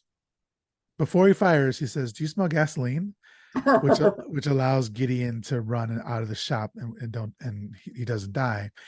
He fires, which ignites the shop in a massive explosion. He manages to steal a really cool guitar first, though. He did. I forgot that. You're right. Yeah, Yeah. And that that's cool. guitar is very important to the plot. Yeah, All oh, right. absolutely. Yeah. So then Gideon escapes with his life, but he's badly burned. And it looked like the stunt double was really too close to that fire. Like when it burst, when it exploded. I wonder if it was just like a mannequin or something. Okay, I didn't catch that. So then Albrecht shows up immediately and tells him not to move. And Eric says, I thought the police always said freeze. And Albrecht says, you move, you're dead. And Oh, then this is good. He Eric says, says, I'm dead, but I move. Yeah. I say I'm dead and I move. Yeah. Yeah. Yeah, he's got a lot of good lines. Like you're saying, like a good line. Yeah. And the way he's like very happy with himself that he's like smirking almost, you know? Yeah, you can tell he knows he has a good line. Yeah. And then Eric asks Albrecht, you don't remember me? How about Shelley Webster? And Albrecht says, she's dead, my friend. It's Uh, funny that he would remember Albrecht because he was dead by the time Albrecht showed up, right? oh, yeah. Yeah. How, unless, no, because, yeah. How the hell does he remember him? How does he remember him? He just vibes. He just gets the vibe, maybe. Yeah. Maybe they had previous encounters. So then he asks, do you know someone named T-Bird? He had a friend who shouldn't play with knives. And this is where Albrecht puts two and two together and says, you killed Tintin. And another great line, Eric says, they were already dead. They died a year ago and just didn't know it. And then he manages to disappear. He pulls a Michael Myers and disappears into thin air. And then I like how his Albrecht, powers are kind of cloudy. Like they're never really stated exactly what his powers are, and they just kind of shift. it's whatever he needs at the time, Yeah. which I like it. I like it. Mhm. And then Albrecht says, at least he didn't do that walking against the wind shit. I hate that. And whenever he says something, I'm like, I wonder if they're harkening back to like Ghostbusters, because it's Oh. because it's essentially like he's saying that thing like they did in Evil Dead when a deadite would be coming at the camera, and it's just like the wind blowing in their face in their faces, that sort of thing. So I think that's what he's talking about. But anyway, so back with Top Dollar, Michael tells him that. Sorry, back with Top Dollar, Micah tells him that there are energies aligning against him. Then T-Bird shows up and tells him that Gideon's shop went up and that Tintin is dead. Then Top Dollar rips a fat line of coke. Right. So the crow saves Sarah from getting run over by a car. And then when I say the crow, Eric, right? They're both. It's So it funny says because when I they say, don't. I noticed that they don't actually. No one calls him the Crow in the movie at all. Like we that's as true. So viewers was call him the Crow, but I don't know if perhaps the title the Crow just refers to the crow that wakes him up. You know? that's true. That's a good point. Yeah. So then I'll say Eric saves Sarah from getting run over by a car. And then she says, what are you supposed to be, a clown or something? And he says, something like that. Mm-hmm. And then she's complaining that she says, she wishes it didn't rain all the time. And then he says, it can't rain all the time. And as soon as she says this, or he says this, whatever, she turns around and says, Eric, but he disappeared again. Mm-hmm. So Albrecht is snooping around. He finds out that Shelley was fighting eviction, and he believes that's why what happened to them ended up happening to them. Mm-hmm. All right. So next, Eric locates the next thug on his list, which is Fun Boy, played by Michael Massey. He And was styled after Iggy Pop was the inspiration for that character. okay, and I am not big into like a lot of rock and roll sort of stuff. Like I just don't know. I'm familiar with Iggy Pop as a person, but as far as the look is concerned, I'm not sure. Like, do you, when you look at Fun Boy, are you like, that's Iggy Pop? I can kind of see it. Okay. The comic book definitely was drawn after Iggy Pop, and then you can see the similarity in the actor to the comic book, but still kind of like a step removed, I guess. Yeah. Okay. So a Fun Boy is getting high with Darla, and we get some great crow vision. It's always fun to see. Mm-hmm. And the crow goes into their apartment through open window, and Fun Boy starts saying birdie, birdie, birdie. And then the crow walks in and he has his guitar. Yes. Looks iconic, looks so fucking Mm-hmm. cool. Like, say what you want to say about the plot, but the visuals in this movie are really, really good. Like, really Yeah, look great. very much so. Very, very goth visuals all around. Like it's very monochromatic, the whole movie too. Like just like a lot of black and grays. Yeah, so the director wanted to shoot this in black and white, but the studio Yeah. didn't allow him to. So they did so he chose this color palette instead to be as close to that as possible. Mm-hmm. And the music is fun here as well. Then Fun Yeah, there's Boy, Oh yeah, just there's a lot of like The Cure wrote a song. Burn was written specifically for this movie, Okay. and I I, forgot some other goth bands too. I apologize. I'm just not the. I've heard of the Cure. Yeah, yeah, That's as far as it. But I did read that they had written a song on that. Is it is it like one of the better songs? Like, are yeah. you It's a really familiar? good song, and they're like a kind of a goth band. And James O'Barr, the guy who did the comic book, he was a huge fan of them, so he like kind of fanboyed out, I guess, when they agreed to write a song for the movie. That's awesome. Yeah.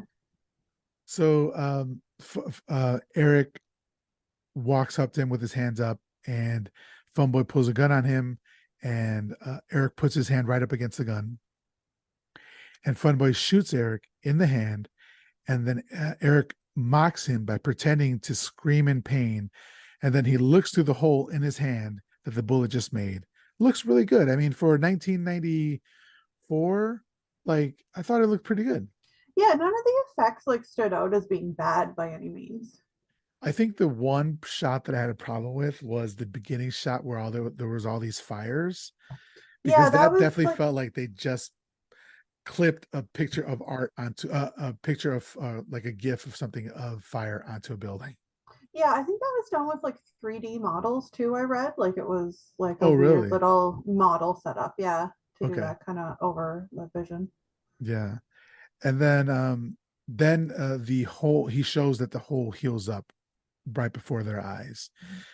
But before he does that, he does say like bingo, he shoots, he scores. That's what Funboy says. So then once he sees it heal up, he says, Jesus Christ. And Eric says, Jesus Christ. Jesus Christ walks into a hotel, hands the owner 3 nails, and asks, can you put me up for the night? Very classic joke. That was that there weren't a lot of overlap in dialogue between the comic and the movie, but that was one of them. That joke was definitely in the comic. Okay, it's a very edgelord joke. It is, right? And Yeah. especially for their mid 90s. Yeah. So frightened, Fun Boy is easily disarmed by Eric and I guess kind of shoots himself in the thigh before being injected with an overdose of morphine. Mm-hmm. But once he gets shot, he says, "Look what you've done to my sheets," which I didn't picture him being like. I didn't picture Fun Boy being like worried about his sheets. Or like the type to maybe even change his sheets very often. Right, exactly.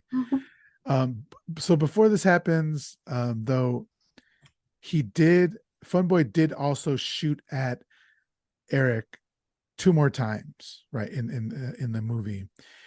So originally, Funboy was not supposed to fire the gun at Brandon Lee's character. It was changed at the last minute by the director Alex Proyas, and this is where Brandon Lee was actually shot and killed. Oh, was it This that scene, scene? yeah, it was this scene. So I wanted to go into a bit on the death of Brandon Lee here. Mm-hmm. So it was March 31st, 1993, and is when it happened. They're shooting the scene. Brandon walks, Brandon as Eric walks into the apartment. Um, they fire, and he fires the Smith and Wesson at him. Um, so prior to the fatal scene, I should say, the gun that was used as a prop, which was an actual real revolver, was loaded with improperly made dummy rounds, improvised from live cartridges that had the powder charges removed by the special effects crew. So in close-ups, the revolver would show normal-looking ammunition. However, the crew neglected to remove the primers from the cartridges, and at some point before the fatal event, one of the rounds had been fired. Although there were no powder charges, the energy from the ignited primer was enough to separate the bullet from the casing and push it partway into the gun barrel, where it got stuck, a dangerous condition known as a squib load. During the fatal scene, which called for the revolver to be fired at Lee from a distance of 12 to 15 feet, the dummy cartridges were replaced with blank rounds, which contained a powder charge and the primer, but no solid bullet, allowing the gun to be fired with sound and flash effects without the risk of an actual projectile. However, The gun was not properly checked and cleared before the blank was fired, and the dummy bullet previously lodged in the barrel was then propelled forward by the blank's propellant and shot out the muzzle with almost the same force as if the round were live, striking Lee in the abdomen. What Absolutely a terrible. horrible, horrible accident. Like it must have been like just so awful for everyone on the set too. Yeah. After Massey pulled the trigger and shot Brandon Lee, Brandon fell backwards instead of forwards as he was supposed to. When the director said cut, Brandon did not stand up, and the crew thought he was either still acting or joking. Somebody checked on him immediately, noticed that something was wrong when he came close, and saw that Lee was unconscious and breathing heavily. Uh, there was a medic on the scene. They went to Brandon and shook him to see if he was dazed by hitting his head during the fall, but did not think Lee had been shot since there was no visible bleeding. They took his pulse, which was regular, but within 2 to 3 minutes, it slowed down dramatically and stopped. He was rushed to the New Hanover Regional Medical Center in Wilmington, North Carolina. Attempts to save his life were unsuccessful, and after 6 hours of emergency surgery, he was pronounced dead on March 31st, 1993 at 1:03 p.m. He was 28 years old. His father, Bruce Lee, was 32 when he passed away. The shooting was ruled an accident due to negligence. Lee's death led to the reemergence of conspiracy theories surrounding his father's death. Lee was buried next to his father at the Lakeview Cemetery in Seattle, Washington. A private funeral attended by 50 people took place in Seattle on April 3rd. The following day, 200 of Lee's family and business associates attended a memorial service. And a lot of famous people showed up there. So in August of 1993, his mother, Linda Lee Cadwell, filed a lawsuit against the filmmakers alleging negligence in the death of her son. The suit was settled 2 months later for undisclosed terms. But I've seen that it was actually like around $3 million. So I don't know which one was correct there. But in an interview just prior to Brandon's death, he quoted a passage from Paul Bose's book, The Sheltering Sky, which he had chosen for his wedding invitations. And it's now inscribed on his tombstone. And it says, because we don't know when we will die, we get to think of life as an inexhaustible well. And yet everything happens only a certain number of times, and a very small number, really. How many more times will you remember a certain afternoon of your childhood, an afternoon that is so deeply a part of your being that you can't even conceive of your life without it? Perhaps 4 or 5 more times? Perhaps not even that. How many more times will you watch the full moon rise? Perhaps 20, and yet it all seems limitless. So I just wanted to pause there for a second and just, I mean, it's such a tragic, such a tragedy. He was so young, and like this was supposed to be his breakout role, and just to think of his mother. I mean, his mother lost her husband and her son like so young, and it's just terrible. I think too it's something how it was written and it came into being because of a man who lost his fiance, and then it led eventually to a woman losing her fiance. There were 2 deaths tied very closely into The Crow, both the comic and the movie. Yeah. It's just a terrible tragedy that, like, when you think about like what he could have become, you see the star power that he had, in the movie. Oh yeah, he had a huge presence and just a way he would have done so much more. Absolutely. Yeah. So, I just felt it was important to, honor his, not only just his death, but his life as well. So we can get back to talking about the movie. Eric then confronts Darla, but merely says that morphine is bad for her, forcing the drug out of her arm, seemingly by magic. That was such a gross little scene. The way he just kind of, like, his powers again are very They just come and go as they need to. But yeah, Undefined. undefined. But the way the morphine comes out of her track, what would you call those? Track marks? Track, Yeah, I guess so. whatever. The way it pumps out of there, ugh, it definitely icked me out a little bit. And I don't get icked that much, but that scene was a bit yuck. I feel like morphine was an interesting choice for drug, especially like in the Mhm. 90s. I thought they'd do like heroin or something like that, but morphine was weird. That was a weird choice, yeah. Um, so he tells her that she should return to her daughter who's surviving alone on the streets. He then says, Mother is the name for God on the lips and hearts of all children. Mhm. Very nice line, but I don't know.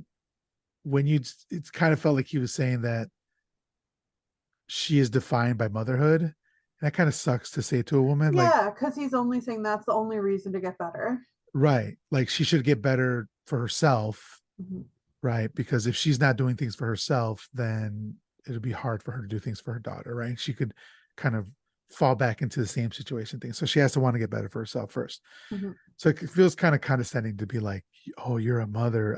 I get it. I understand it. But yeah, 1990s writing. Right. Yeah, absolutely. Like you can't expect a lot of feminist ideas to be coming up here. Yeah.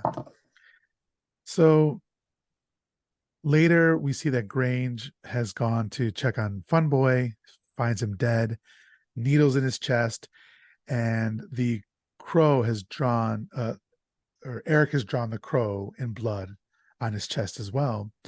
And he looks at the window and he sees Eric, who Oh, very I love like, that when Eric he just puts his finger to his lips and goes shh, and then hops out the window. disappears. Yeah, Yeah, I love that.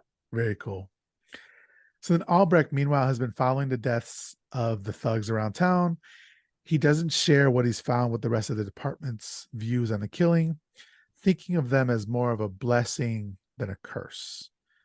So Eric shows up at Albrecht's house and he says, freeze. And he scares Albrecht. He's like, don't do that. I want to I love Albrecht's apartment. I don't know if you noticed, but on his couch he has a trombone, a basketball, a baseball, and a football. I That's what's didn't on his notice that. coach. It was very funny. It's like, wow, that is a man with a lot of hobbies. A Yeah. trombone on the coach. Yeah. He also had a painting of two owls that I have in my house that I got at a thrift store, which was Are you cool. serious? Yeah. That is, Yeah. It's just like kind of a gothy looking big owl and little owl. And you only see it for like 5 seconds, but I was like, oh my God, I got that at a thrift store several I would years have ago. lost my mind. I would I have, it would did, have been yeah. the meme of Leonardo DiCaprio with DiCaprio where he's like that sort of thing. I would have like completely lost my mind. Yeah, I did. I kind of yelled, and my boyfriend was watching the movie with me, so we had to go back and freeze on it. And then we ran upstairs and looked at it and went back, and it was, yeah, That's it awesome. was very I mean, exciting. if anything, even if this movie sucked, at least you got that moment out of it, Right, I right? got that moment and shit on me were the two things that stood out the most. No, not really, but Yeah. So the funniest thing here that happens is probably throughout this whole movie is he walks to the refrigerator and grabs a beer, which the idea of an undead ghoul like just casually walking to the fridge and grabbing a beer is amazing to me. yes, but he does. I think he gives the beer to Albrecht, doesn't he? Oh, he doesn't even drink it He doesn't himself. even drink it. He's just like, here, you're Uh, gonna need this, I think. damn. And I then gotta go a back little and bit of a stop smoking message in there too, I think. yeah, A yeah. couple times, yeah. So then Albrecht asks him, "Are you a ghost? Boo!" Like, and then oh, sorry, he says, "Are you a ghost?" And then Eric says, "Boo!" And I was like, Ooh. "Oh, is that another Ghostbusters reference?" You know? Maybe. And he says, "I don't know what I am." So Albrecht tells him what he knows about Shelley's death, and he reveals that he stayed with her for up to 30 hours as she suffered through agony before dying. Yeah, and he like kind of Eric touches him and gets that impression, like he receives that information and all the feeling that comes with it. Like he seems to feel pain frequently. Like although he's immortal and can't really be hurt, he still feels pain. Yeah. Yeah, so he does feel that the kind of the pain that Shelley felt, and that comes into play later on as Mm-hmm. well. So then he says that little things used to mean so much to Shelley. I used to think they were trivial. Believe me, nothing is trivial. So then he smokes and says, "You shouldn't smoke these; they'll kill you," like he said. And then Albrecht asks him, "You gonna vanish again?" And do you remember what he says here? No, I don't. He's like, "I thought I'd use your front door." Another really cool line. So Gideon goes to Top Dollar, and who's basically kind of the leader of all the gangs in Detroit. It's just a very 90s scene. I felt like in a bunch of like 90s movies, there was always a scene, a boardroom scene with like the head of the gang and all these other gang members. And like it was in Untouchables and in New Jack City and a bunch of other like 90s movies, but and obviously in this one as well. I think it happens in Blade as well. Mm. So this is like a trope. But Gideon warns him about Eric, and then Grange tells him that he saw him as well and that he winked at him. And Top Dollar says he winked at you, musicians. How does he know he's a musician? Oh, that is an excellent point. Unless, well, Grange didn't tell him about The the guitar. guitar. So yeah, how does he know he's a musician? How does he know? Yeah, unless he suspects that it's Eric, but how would he suspect? That would be quite the suspicion. Yeah, it'd be a leap there. But Gideon wants to know what Top Dollar is going to do about it. Top Dollar says we haven't lost everything yet, and then he hands him 2 eyeballs, and we're assuming that they're the woman's eyeballs. The woman's, yeah. Yeah. And And we're that- at the big wait, part of the scene, weren't they burning and smoking the eyeball or like licking it? They're doing something strange to the eyeball, Micah and Top Dollar. Really? Oh, man, I must have missed it when I was taking notes. I think they had it in like a thing and they were burning it and licking. I'm not even sure. It was very strange though. Like smoking it, or I think they were smoking it. Yeah. I don't like the sounds of that. I don't like it. Oh, really? Yeah, I think it sounds great. I would definitely try that. Human eyeballs. Would you be a cannibal if you smoked a human eyeball? I don't think so. No, These I are think the that would be important fine. questions. Yeah, you'd be fine. You'd be fine, right? That's a good thing to do. Yeah, that's a gray area. Mm-hmm. So then Gideon says that Eric told him to tell T-Bird that death was on the way. They find out that his name is Eric Draven. Wait, I'm sorry, I'm trying to read my notes here. Yeah, I believe they find out his name is Eric Draven. They say Oh yeah, Gideon must have told them. Yeah, he that's must right. Have told, yeah. Gideon was told. And then Gideon's like starts insulting them because he finds out that like Top Dollar and Micah are half brother or half sisters. They're half brother and half sister. Yeah, which is a bit weird. Yeah, well, it's very weird to find out from the relationship. But he says, so Gideon says, I ain't twisted like you two fucks. And I'm thinking, maybe don't insult the man who has a knife to your throat. A gigantic sword. Yeah. And also a million people ready to kill you for him. Yeah. So then Top Dollar does what Top Dollar does, and he responds by stabbing Gideon through the throat with the sword. And then he's very impatient. Like Gideon's been stabbed for like 4 seconds, and he's like, hurry up and die. And he shoots him. Yeah, which is great. Mm-hmm. And then Micah looks on with glee. Grange says that Funboy mentioned a crow before choking on his own blood. So it's starting to come together for them. Mm-hmm. This is the first scene. This next scene we see is Eric playing the guitar on the roof. Yes, this is an excellent scene. Just shredding. Just absolutely shredding. This wasn't necessary, but I dig it. I love it. And then he breaks the guitar. Yeah, well, not this time yet. There's gonna be a second time. Okay. But was this in the comic book? Does he play the guitar at random times? No, he's not. He's not in a band or anything like that in the comic. He's not in a band. Oh, no, okay. I don't think. I mean, I only read it once, and I might have glossed over something, but I don't think there's anything about him being in the band. There's a lot of poetry in the comic, though, like just pages that were just black with white poetry written on it. Okay. So very surprising. He's a poet. Yeah, but I loved it. I love. It's so I mean, this director was a music video director. It's such a music video. It feels like Slash in November Rain. Yes, Sort of thing, you know. absolutely. Yeah. I love that. I haven't heard that song in a very long time. I gotta hear that song. Um, so then Sarah gets home and she listens to Eric's band. She has vinyl. She's a cool kid because she's got vinyl. And the crow shows up and the record just happens to start skipping on the lyric, "It can't rain all the time." Yeah. Which is what Eric said to her earlier. And that's how she knew it was him or thought it was him. Yeah. So now we're with T-Bird and Skank, and they're just going crazy. They're going, fire it up, fire it up. Yeah, they're just extremely drunk and high and just going nuts. Yeah. Okay, agents of chaos. T-Bird tells Skank to go get some snacks, some supplies at the convenience store. And T-Bird goes to his classic Ford Thunderbird, which we realize where he got his name from. And he doesn't realize that Eric has been in the back this whole time. And so, like for me, a Michael Myers fan, I see a man in the back of a red old car and he's got his face paint and he like scares somebody who's in the front seat. I mean, have you seen Halloween? And I don't have, but I assume don't everybody remember has. that. I don't remember that scene. That's a death. Spoiler alert for anybody who hasn't seen Halloween. Why are you listening to this podcast? But go out and watch that movie, then come back and watch this. But in the scene, he is hiding in the garage in the car of one of the characters, and she starts the car, and then she notices that it's all foggy in there, and then that's when he jumps out from behind, and he's wearing the white mask, and he strangles her. Okay, so very similar vibes. Yeah, similar vibes. So same color car and everything. So, I mean, I'm just infatuated with Michael Myers, all things Michael Myers and Halloween. So always looking for connections. Cool. But so he basically like kidnaps T-Bird, says, for him to drive. He asks who you are. He says, "What the fuck are you supposed to be, man?"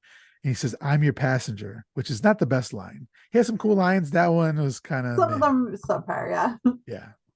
So he forces T-Bird to drive at high speeds to the streets, and Skank runs to try to catch up. He's like, "What the fuck's happening?" But he gets hit by a car, and then when the guy comes out to see what the fuck his problem was, he steals it to follow T-Bird.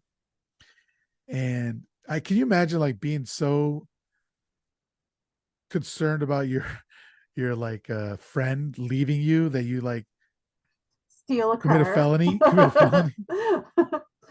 at this then, point he doesn't know that Eric's in the back seat, So yeah, he doesn't know that anything's wrong, and they're Yeah. obviously crazy, chaotic people, so it shouldn't be that far out of the norm for that It could to just happen. be a prank. Yeah. So he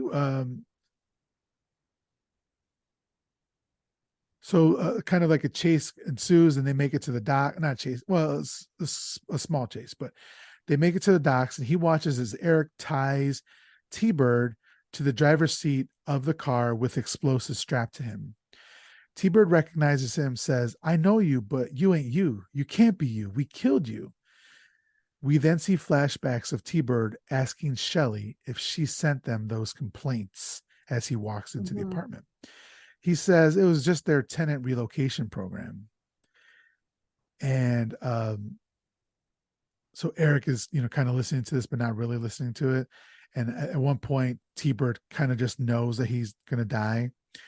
And he says, "Abashed, the devil stood and felt how awful goodness is." That's a great line.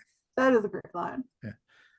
And then Eric then lets the car drive off the pier by itself, and he kind of gives it a small little wave, and then it explodes in midair and sinks into the harbor. When the police arrive, they discover a fiery symbol in the shape of a crow at the scene. I think that's my favorite of the symbols. I like the fire one. That one is kind of iconic. Yeah, that was really cool. I think it's even on some of the posters. Yeah. So the crow shows up and lands on Eric's shoulder, which I liked as well. I hope that someday one of my crows does that to me. I would like that. And then you'll be like, "I have these powers. I can do parkour." That'd be excellent. Yes. Parkour with the crows. So later, via the news, we find out that the Devil's Night is a night for arson. Meanwhile, Darla tries to reconcile with Sarah by making her breakfast. She gives up so fast. Yes, Like but when Sarah puts up any resistance. exactly. And I had that noted as well. But the main part here is breakfast, Breakfast. daytime, It's daylight. another day, Yeah. and it's Devil's Night again somehow. Yeah. It's like Devil's Week. Just say it's Devil's Week. It's Devil's Week. But so Sarah's skeptical at first of her mom's sudden change of heart, but then she finally accepts the effort and hugs her. But like you said, immediately she was ready To give up, yeah, give up. and Yeah. throw the eggs in the garbage. And I feel like, I mean, Sarah's going into teen years. I don't think no matter how hard Darla tries to act like, she's going to give up too quick on her, I think. Yeah. So then Albrecht's superior chews him out uh, for basically not sharing with him information, and then he tells him that he's suspended for misconduct. So he has to turn in his badge and his gun. They don't say it. I was waiting for them to say it. Turn in your badge and your gun. Like, yeah, because that's pretty classic, but they didn't. Yeah. So we're in the daytime. It's a daytime scene. Sarah goes to Eric's apartment and speaks out to the shadows, feeling that he must be nearby. Eric was there. We saw reading and burning old love letters, which have not been taken into evidence at all. They're still floating around. She tells him that she misses him and Shelley, but when no one responds, she goes to leave and says that she figured he wouldn't care anymore. Which you wonder, she gives up immediately. You wonder where she got this behavior from. Yeah, exactly. That's where she learned it. Yeah. So then Eric speaks to her, appearing in the window, and they hug. I like when he just appears out of nowhere. Like, how does he do that? I find that very interesting. Where was he? I want him to just like hiding behind a curtain, waiting to make a dramatic entrance. I want to believe that he transforms out of like a murder of crows. Like he's that. Like he's Dracula. This poofs into bats like that with him. Yeah. So Eric speaks to her. They hug. He tells her that although they cannot be friends anymore, he still cares about her.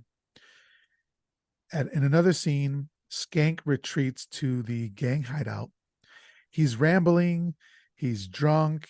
He's like yelling. He's fired up, fired up. Like this is their motto. Like fire it up.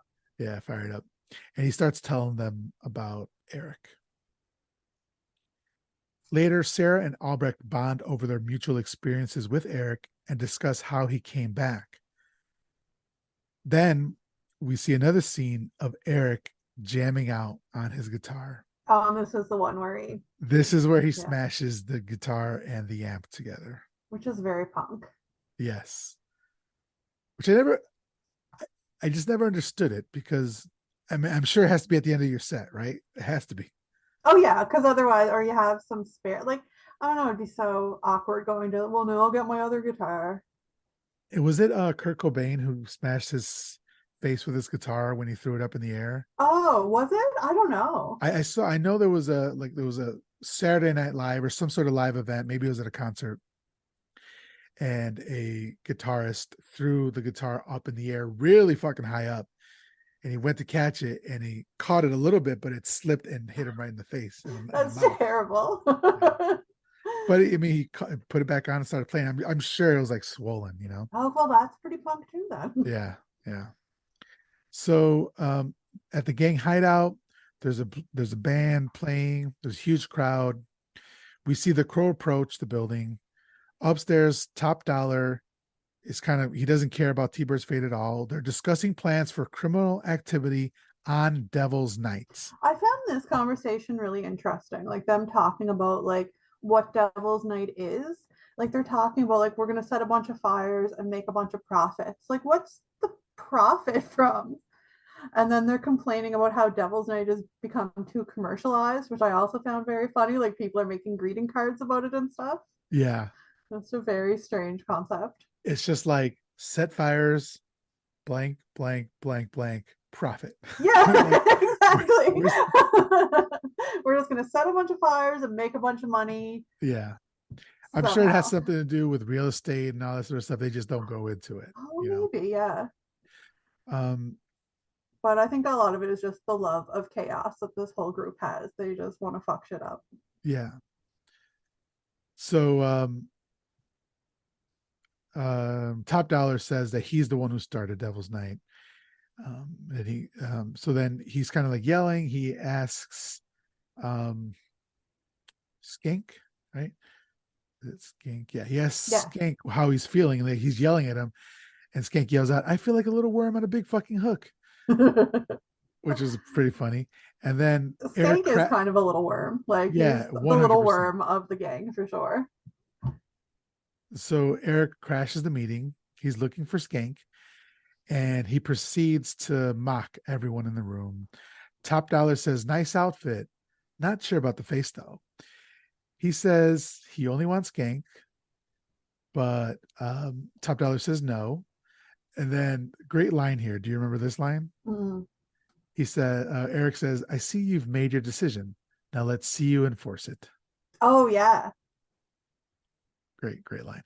I feel like that's one of those lines where, like, I'm sure if I was in that room and I was a bad guy and I had all these other bad guys with me and guns, I wouldn't be scared. But like in hindsight, like we should have known. Yeah, We we should have should known know. with that one He line. told us, yeah. Yeah. And it's funny too because like at this point, like Eric thinks he would be like with if once he kills Skank, he would be done. Like as far as he knows, that's the group that did the thing to him, and he doesn't really realize the connection to Top Dollar yet. They just kind of happen to be there, Yeah. so he's just there in the service of getting to Skank. That's all he wants. Yeah. And there was one part of that. I have it somewhere. Well, if I remember, I'll get to that. But yes, I agree with you. So Top Dollar orders him killed, and all the other associates open fire, forcing Eric off the large conference table. He rises after a few minutes, and a massive gunfight ensues.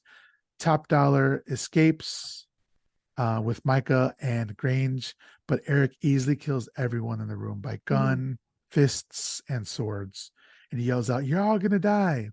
But he saves Skank for last. And Skank says that he's already killed Skank. He pretends that he's not really Skank. Oh, he's already Skank's already dead. Yeah. But Nice try, right? He gets nice try. promptly thrown through the window. Yeah, kind of echoing the way Eric himself was killed at the start. And I think that Skank was the one who threw him out the window. Oh, okay, that makes sense. It was a very Die Hard kind of scene. It reminded me of the end of Die Hard when that guy gets thrown off the building too. Yeah, dang it, what's his name? I think I Alan forget. Rickman played him. Alan Rickman played him, yeah, but I don't uh, remember the character's name.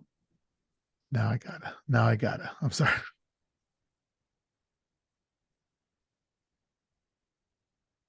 I'm the worst with details like that. I'm so bad at remembering names. They just go completely out of my head the second I hear them.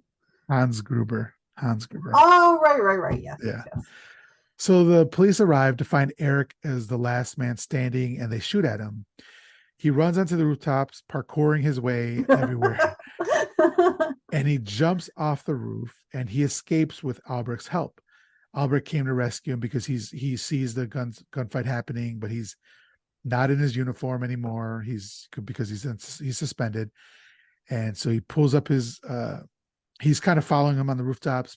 Pulls up with his car, and Eric jumps in, and as soon as they stop, he leaves immediately again. He just Mhm. disappears. Yeah, so there's no real need for Eric to even get in the car there.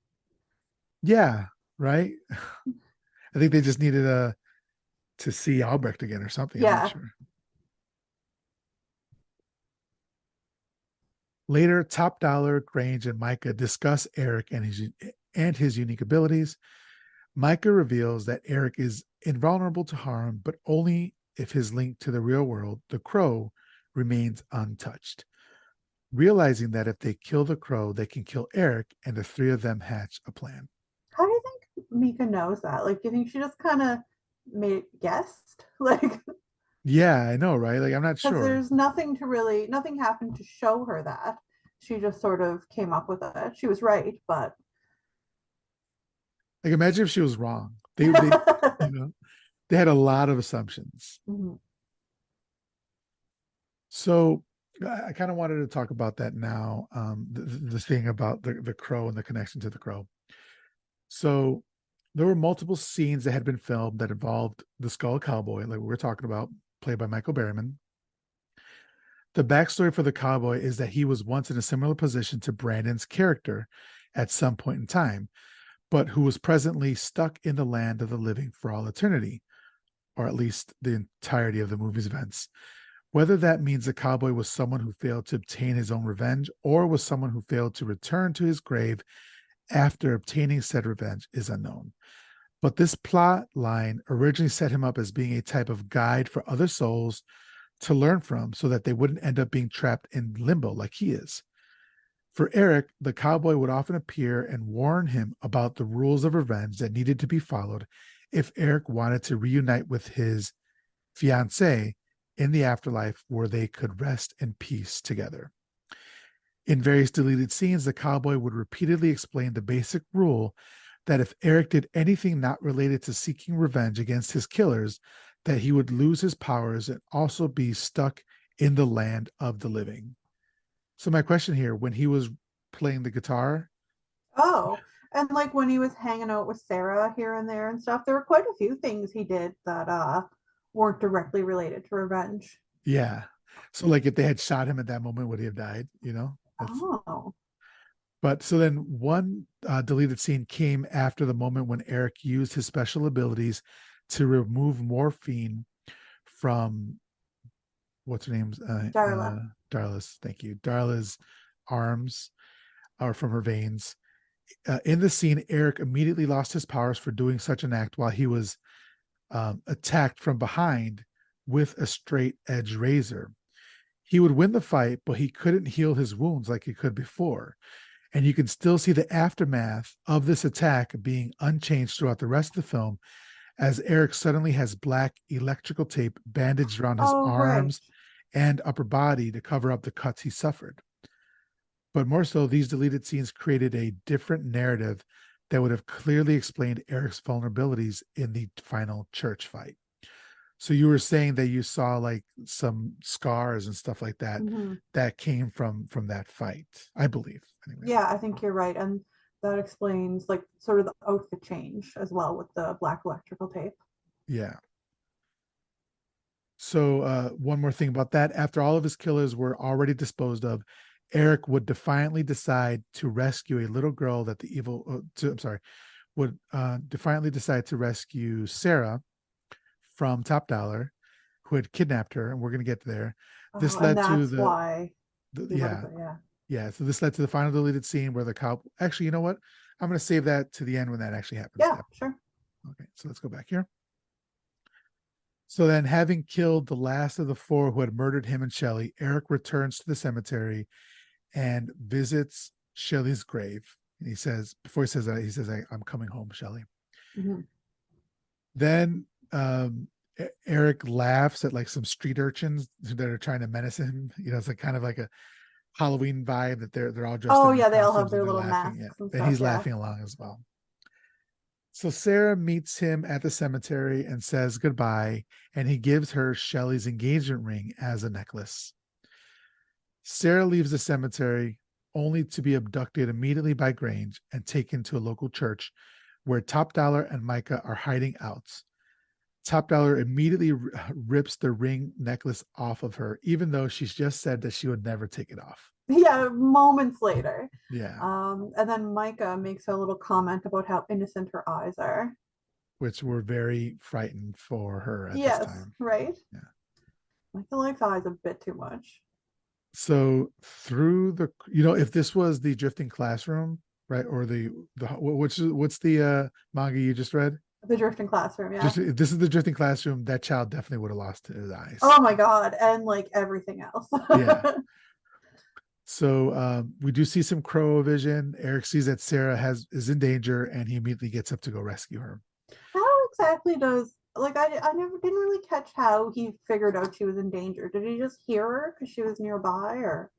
I think that the crow sees Sarah Mm, and he sees it okay. through the crow's vision. Okay. That's my remember. That's my memory of it. Mhm. So then the crow flies inside ahead of Eric, but is immediately shot by Grange. Eric, not realizing what wounding the crow has done for his own invulnerability, accosts Top Dollar, saying he'll let him leave if he gives Sarah to Eric. And then Top Dollar does this really stupid thing. He says, "Quick impression for you, caw caw, ah, fuck, I'm shot." Yeah, it's a bad impression. Yeah, So, do you think they like were Top Dollar and Micah? Were they going after Sarah to get to the crow because they wanted the crow's powers? Is that what's going on there? Because at that point, they really could have just left everything alone, and Eric would have gone back to being dead. yeah, I think that's what they're going for. They were I trying to think get. they wanted the power for Top Dog so he can be the king of. He's already the king of the city, right? I guess he just Yeah, wanted like more. how are they going to extract the power from the crow? Is sort of what I wonder. Like, what is Unclear. their? Instructions unclear. Yeah, I mean, like absolute power corrupts, right? Like, and so he already was the king of the city and he wanted to be more, I guess. Yeah, Right? he just saw that someone else had something, so he needed to take it. Yeah. So Top Dollar then shoots Eric, and who is no longer invincible, and then beats him up. Sarah is taken to the upper levels of the church, and Albrecht, having gone to the church to pay his respects, realizes what happens and comes in shooting. Again, no reason for Albrecht to be here. No, Pays respects to who for what? and he still has his gun or another gun, I guess, Yeah. because he was supposedly like not with the police anymore, right? Yeah, he's suspended. But I'm sure all police have their own like Probably personal firearm. next to the trombone on the coat. Yeah, exactly. Um, but yeah, there's no reason for him to be here. Who is he paying respect to? Like that's makes no sense. And it's a huge city. He just happens to go to the right church. Like, I don't know. So then he finds Eric on the floor and helps him towards the spiral staircase in the back. And they hatch a plan for Eric to kind of stand in front of him and he'll kill everybody, like anybody that Eric doesn't get.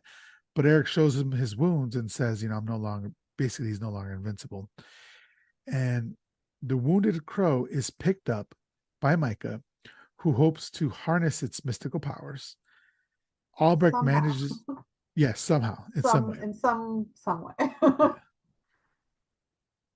And Albrecht manages to shoot and kill Grange, but is wounded himself. He stays below as Eric ascends the stairs.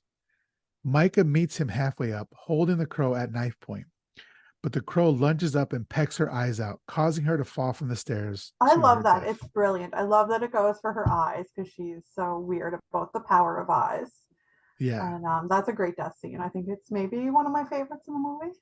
yeah, yeah. I like it as well. I like that the crow has agency. The Mm-hmm. crow has more agency than Shelley did. Yeah. Oh, absolutely. The crow is making decisions and making Yeah. things happen. So let's go back to that other thing I wanted to say was, so after all of his killers were already disposed of, Eric would defiantly go on to rescue Sarah, who had been kidnapped. This led to the final deleted scene where the cowboy would make one last plea to Eric to return to his grave and not concern himself with things not related to his murder. But Eric would ignore the warning and enter the church building knowing he was no longer immortal. And while there weren't many edits made to the last fight as it happened in the final cut of the film, the original explanation of Eric's powers inexplicably returning to him at the very end was that it took Top Dollar revealing that it was based on his orders that Eric and Shelley were haphazardly murdered, So then which it in was turn, part of the revenge. yeah, which in turn made Top Dollar another one of their killers that needed revenge exacted upon. The idea of Eric's strength only being available to him based on the health of his companion Crow was decided as a simple replacement concept for the entire Skull Cowboy plotline, after all the cowboy scenes had already been filmed but left on the cutting room floor. I think it was a pretty good swap. Like it made sense with the movie that the crow being his link between the land, between the living and the dead, like to make that swap made sense. Yeah. Do you think we lost out anything by not seeing the skull daddy? What skull I love Skull Daddy. skull That is a cowboy? much better name. Skull cowboy? I don't know. Skull Daddy didn't really like do much for me in the comic book. He looked kind of cool, but it was just kind of like little in between scenes and glimpses of him. Um, I almost prefer the way the movie ended up, to be honest. Okay. I think with the crow being the link, it kept it more cohesive. Yeah, I think so. And it just, I think that whole plot line could get a bit confusing. Mhm. Like, And truthfully, in the comic, I found it confusing because it was almost like taking place like in a different mindset, I guess, in a different. It was a little surrealist. I do usually like surrealism, but it didn't. I don't feel it added a lot. yeah. So Eric makes it to the roof where Top Dollar is holding Sarah. It's raining and there's a lightning storm. Looks very fucking cool there. Great He scene, yeah. he pushes her off the roof, though she manages to hold on to some scaffolding as Top Dollar and Eric fight. Distracted for a moment by Sarah's cries for help, Eric is stabbed through the back by Top Dollar, who admits to having everything to do with Eric and Shelley's death, claiming that nothing goes on in their town without his say so. Um, this feels like a bit heavy handed if they had kept that scene in with Crow Daddy or whatever. Skull Daddy, yeah. Yeah, I Skull like Daddy. to Eric like ripped some what do you call that thing that he ripped off the church to be in the like in a sword fight with Top Dollar? Like a steeple, or it was just some sort of ornamental thing on the church that he used as a sword, and it looked very cool. Okay. Yeah, I forget what those are called. Not a lightning rod or something. Or Maybe it maybe, looked yeah. kind of like gothic and Okay. um but yeah, anyway, that's what he used to participate in the sword fight. So Top Dollar, being a weirdo he is, says, Daddy used to say every man's got a devil and you can't rest until you find him. So he tells Eric that he's enjoyed their sparring and that he'll miss him. But before he can kill him, Eric grabs him and passes along all of the 30 hours of pain Shelley had to endure at once. In agonizing pain, Top Dollar falls off the roof and is impaled on a gargoyle as the crow, actual crow animal, cries out. And So there's I kind of thought like this a was nice cool. waterfall of blood that comes out as well. Yeah, Very yeah, out of the cool. gargoyle. Yeah, Very cool imagery. Yeah. And I thought this was cool because it would have been something else if like just the pain were to kill him. That would have been kind of like but it was enough to um shock him for a second so that Eric could, throw could him get off him the off roof. the roof and Yeah. impale. Yeah, beautiful, great death scene. Yeah. Another very good one. So then Eric rescues Sarah and brings her to Albrecht, who is soon taken away in an ambulance. Eric tells Albrecht that all the pain he saved in his memories helped Eric kill Top Dollar. So that was really cool. Eric then disappears from sight and crawls to Shelley's grave before passing out. Her spirit comes to him, and we can see at this point most of the face paint has washed away, and it's just him, and they're finally reunited. What did you think of this scene right here when she comes back? I was expecting it, honestly. Like, I feel like I expected almost the exact imagery that we got is what felt right, I think. Yeah. So then later, Sarah visits Eric's grave, which has closed up once again. The crow stands on his headstone, or does a crow stand? Yeah, The he's kind crow of is, standing. yeah, is on top of the headstone, holding Shelley's ring that Sarah lost during her abduction. The crow drops it in Sarah's hand. As it flies off into the night, Sarah narrates that if the people we love are stolen from us, the way to have them live on is to never stop loving them. Buildings burn, people die, but real love is forever. The film closes with the words "for Brandon and Eliza," a dedication to both Brandon Lee and Eliza Hutton, who was Brandon's partner until his death in 1993. And that is the end of The Crow. So, two things. First, what did you think of that ending? I felt like it was the right ending. Like that seemed to me like what the movie was building to. That was the logical, it was a tale of revenge. He exacted his revenge. He got the afterlife he was looking for. The crow recovered from its gunshot wound somehow. Yeah, that's right. That's right. Yeah. Okay. Yeah, it felt like the right ending to me. It was very similar to the comic book as well.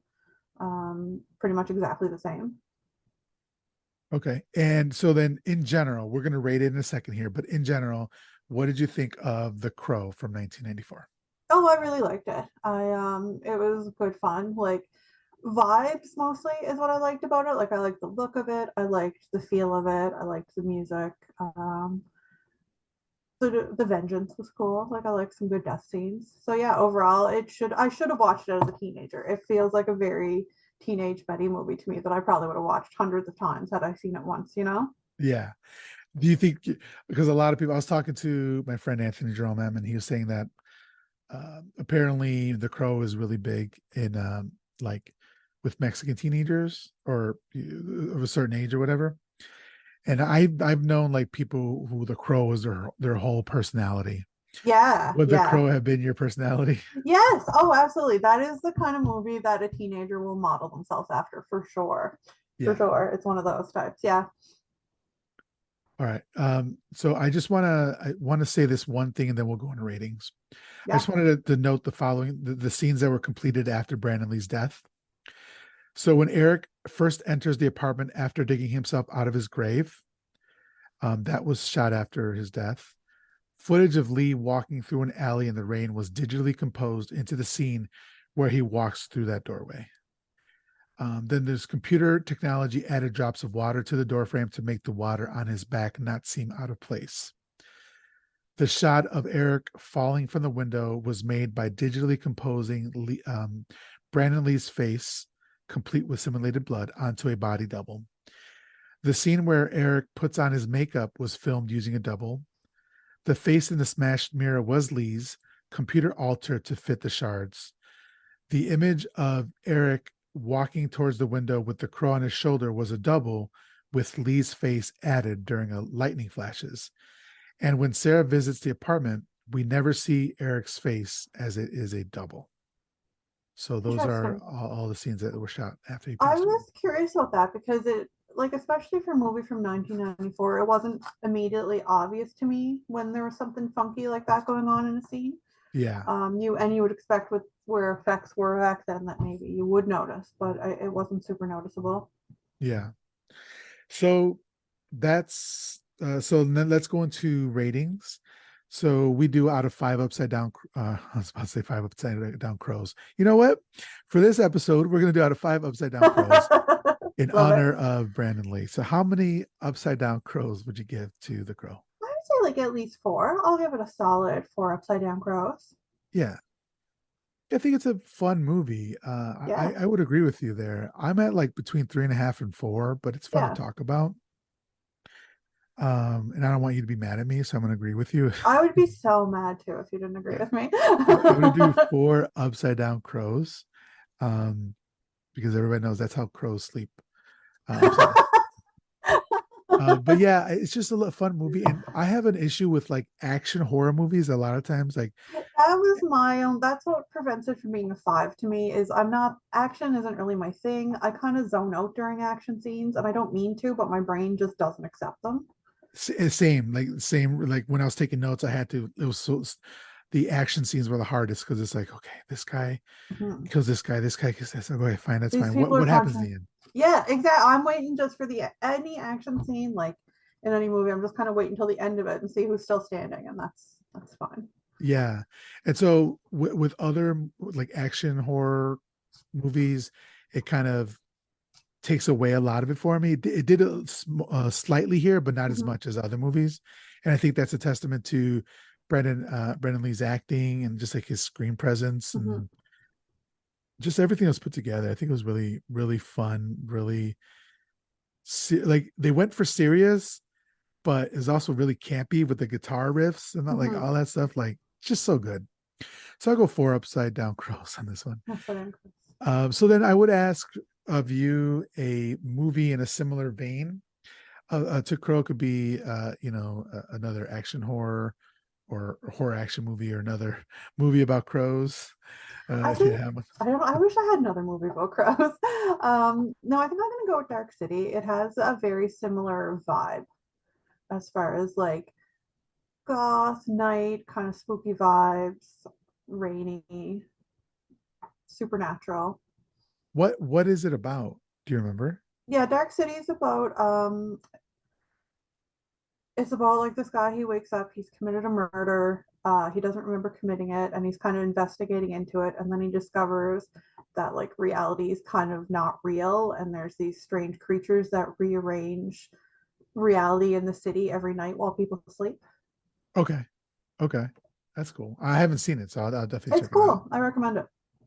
I was kind of vacillating between which one to say because I'm like Underworld Mm. is fun, but that's like a lot of action. Hmm. And that was, I think I kind of tune out like we were just talking about a little bit. But Blade, if you guys haven't Yeah, seen Blade, Blade is so much fun. And it's still got a lot of horror in it as well. And like, yeah, I think I'm gonna recommend Blade. And it's it's only 4 years later. I And it's think the that's a black, good we pick. got the black leather, going Hmm. on there. So it's a lot of fun.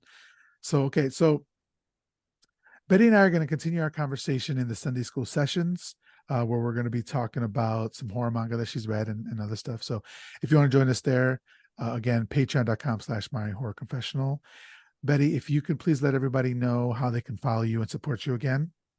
Oh yeah, so my website's bettyrocksteady.com, and I'm on Twitter and Blue Sky and Instagram and Facebook, and yeah, that's all of them. As Betty Rocksteady. Yes. All right, Betty, thank you so much for joining me today to talk about The Crow. I had a blast. I'm glad we are finally able to do it. I look forward to you coming on in the future and talking about some other movie. Yeah, And that sounds great. she can. All right, thank you so much, and thank you everybody for listening. We will talk to you later.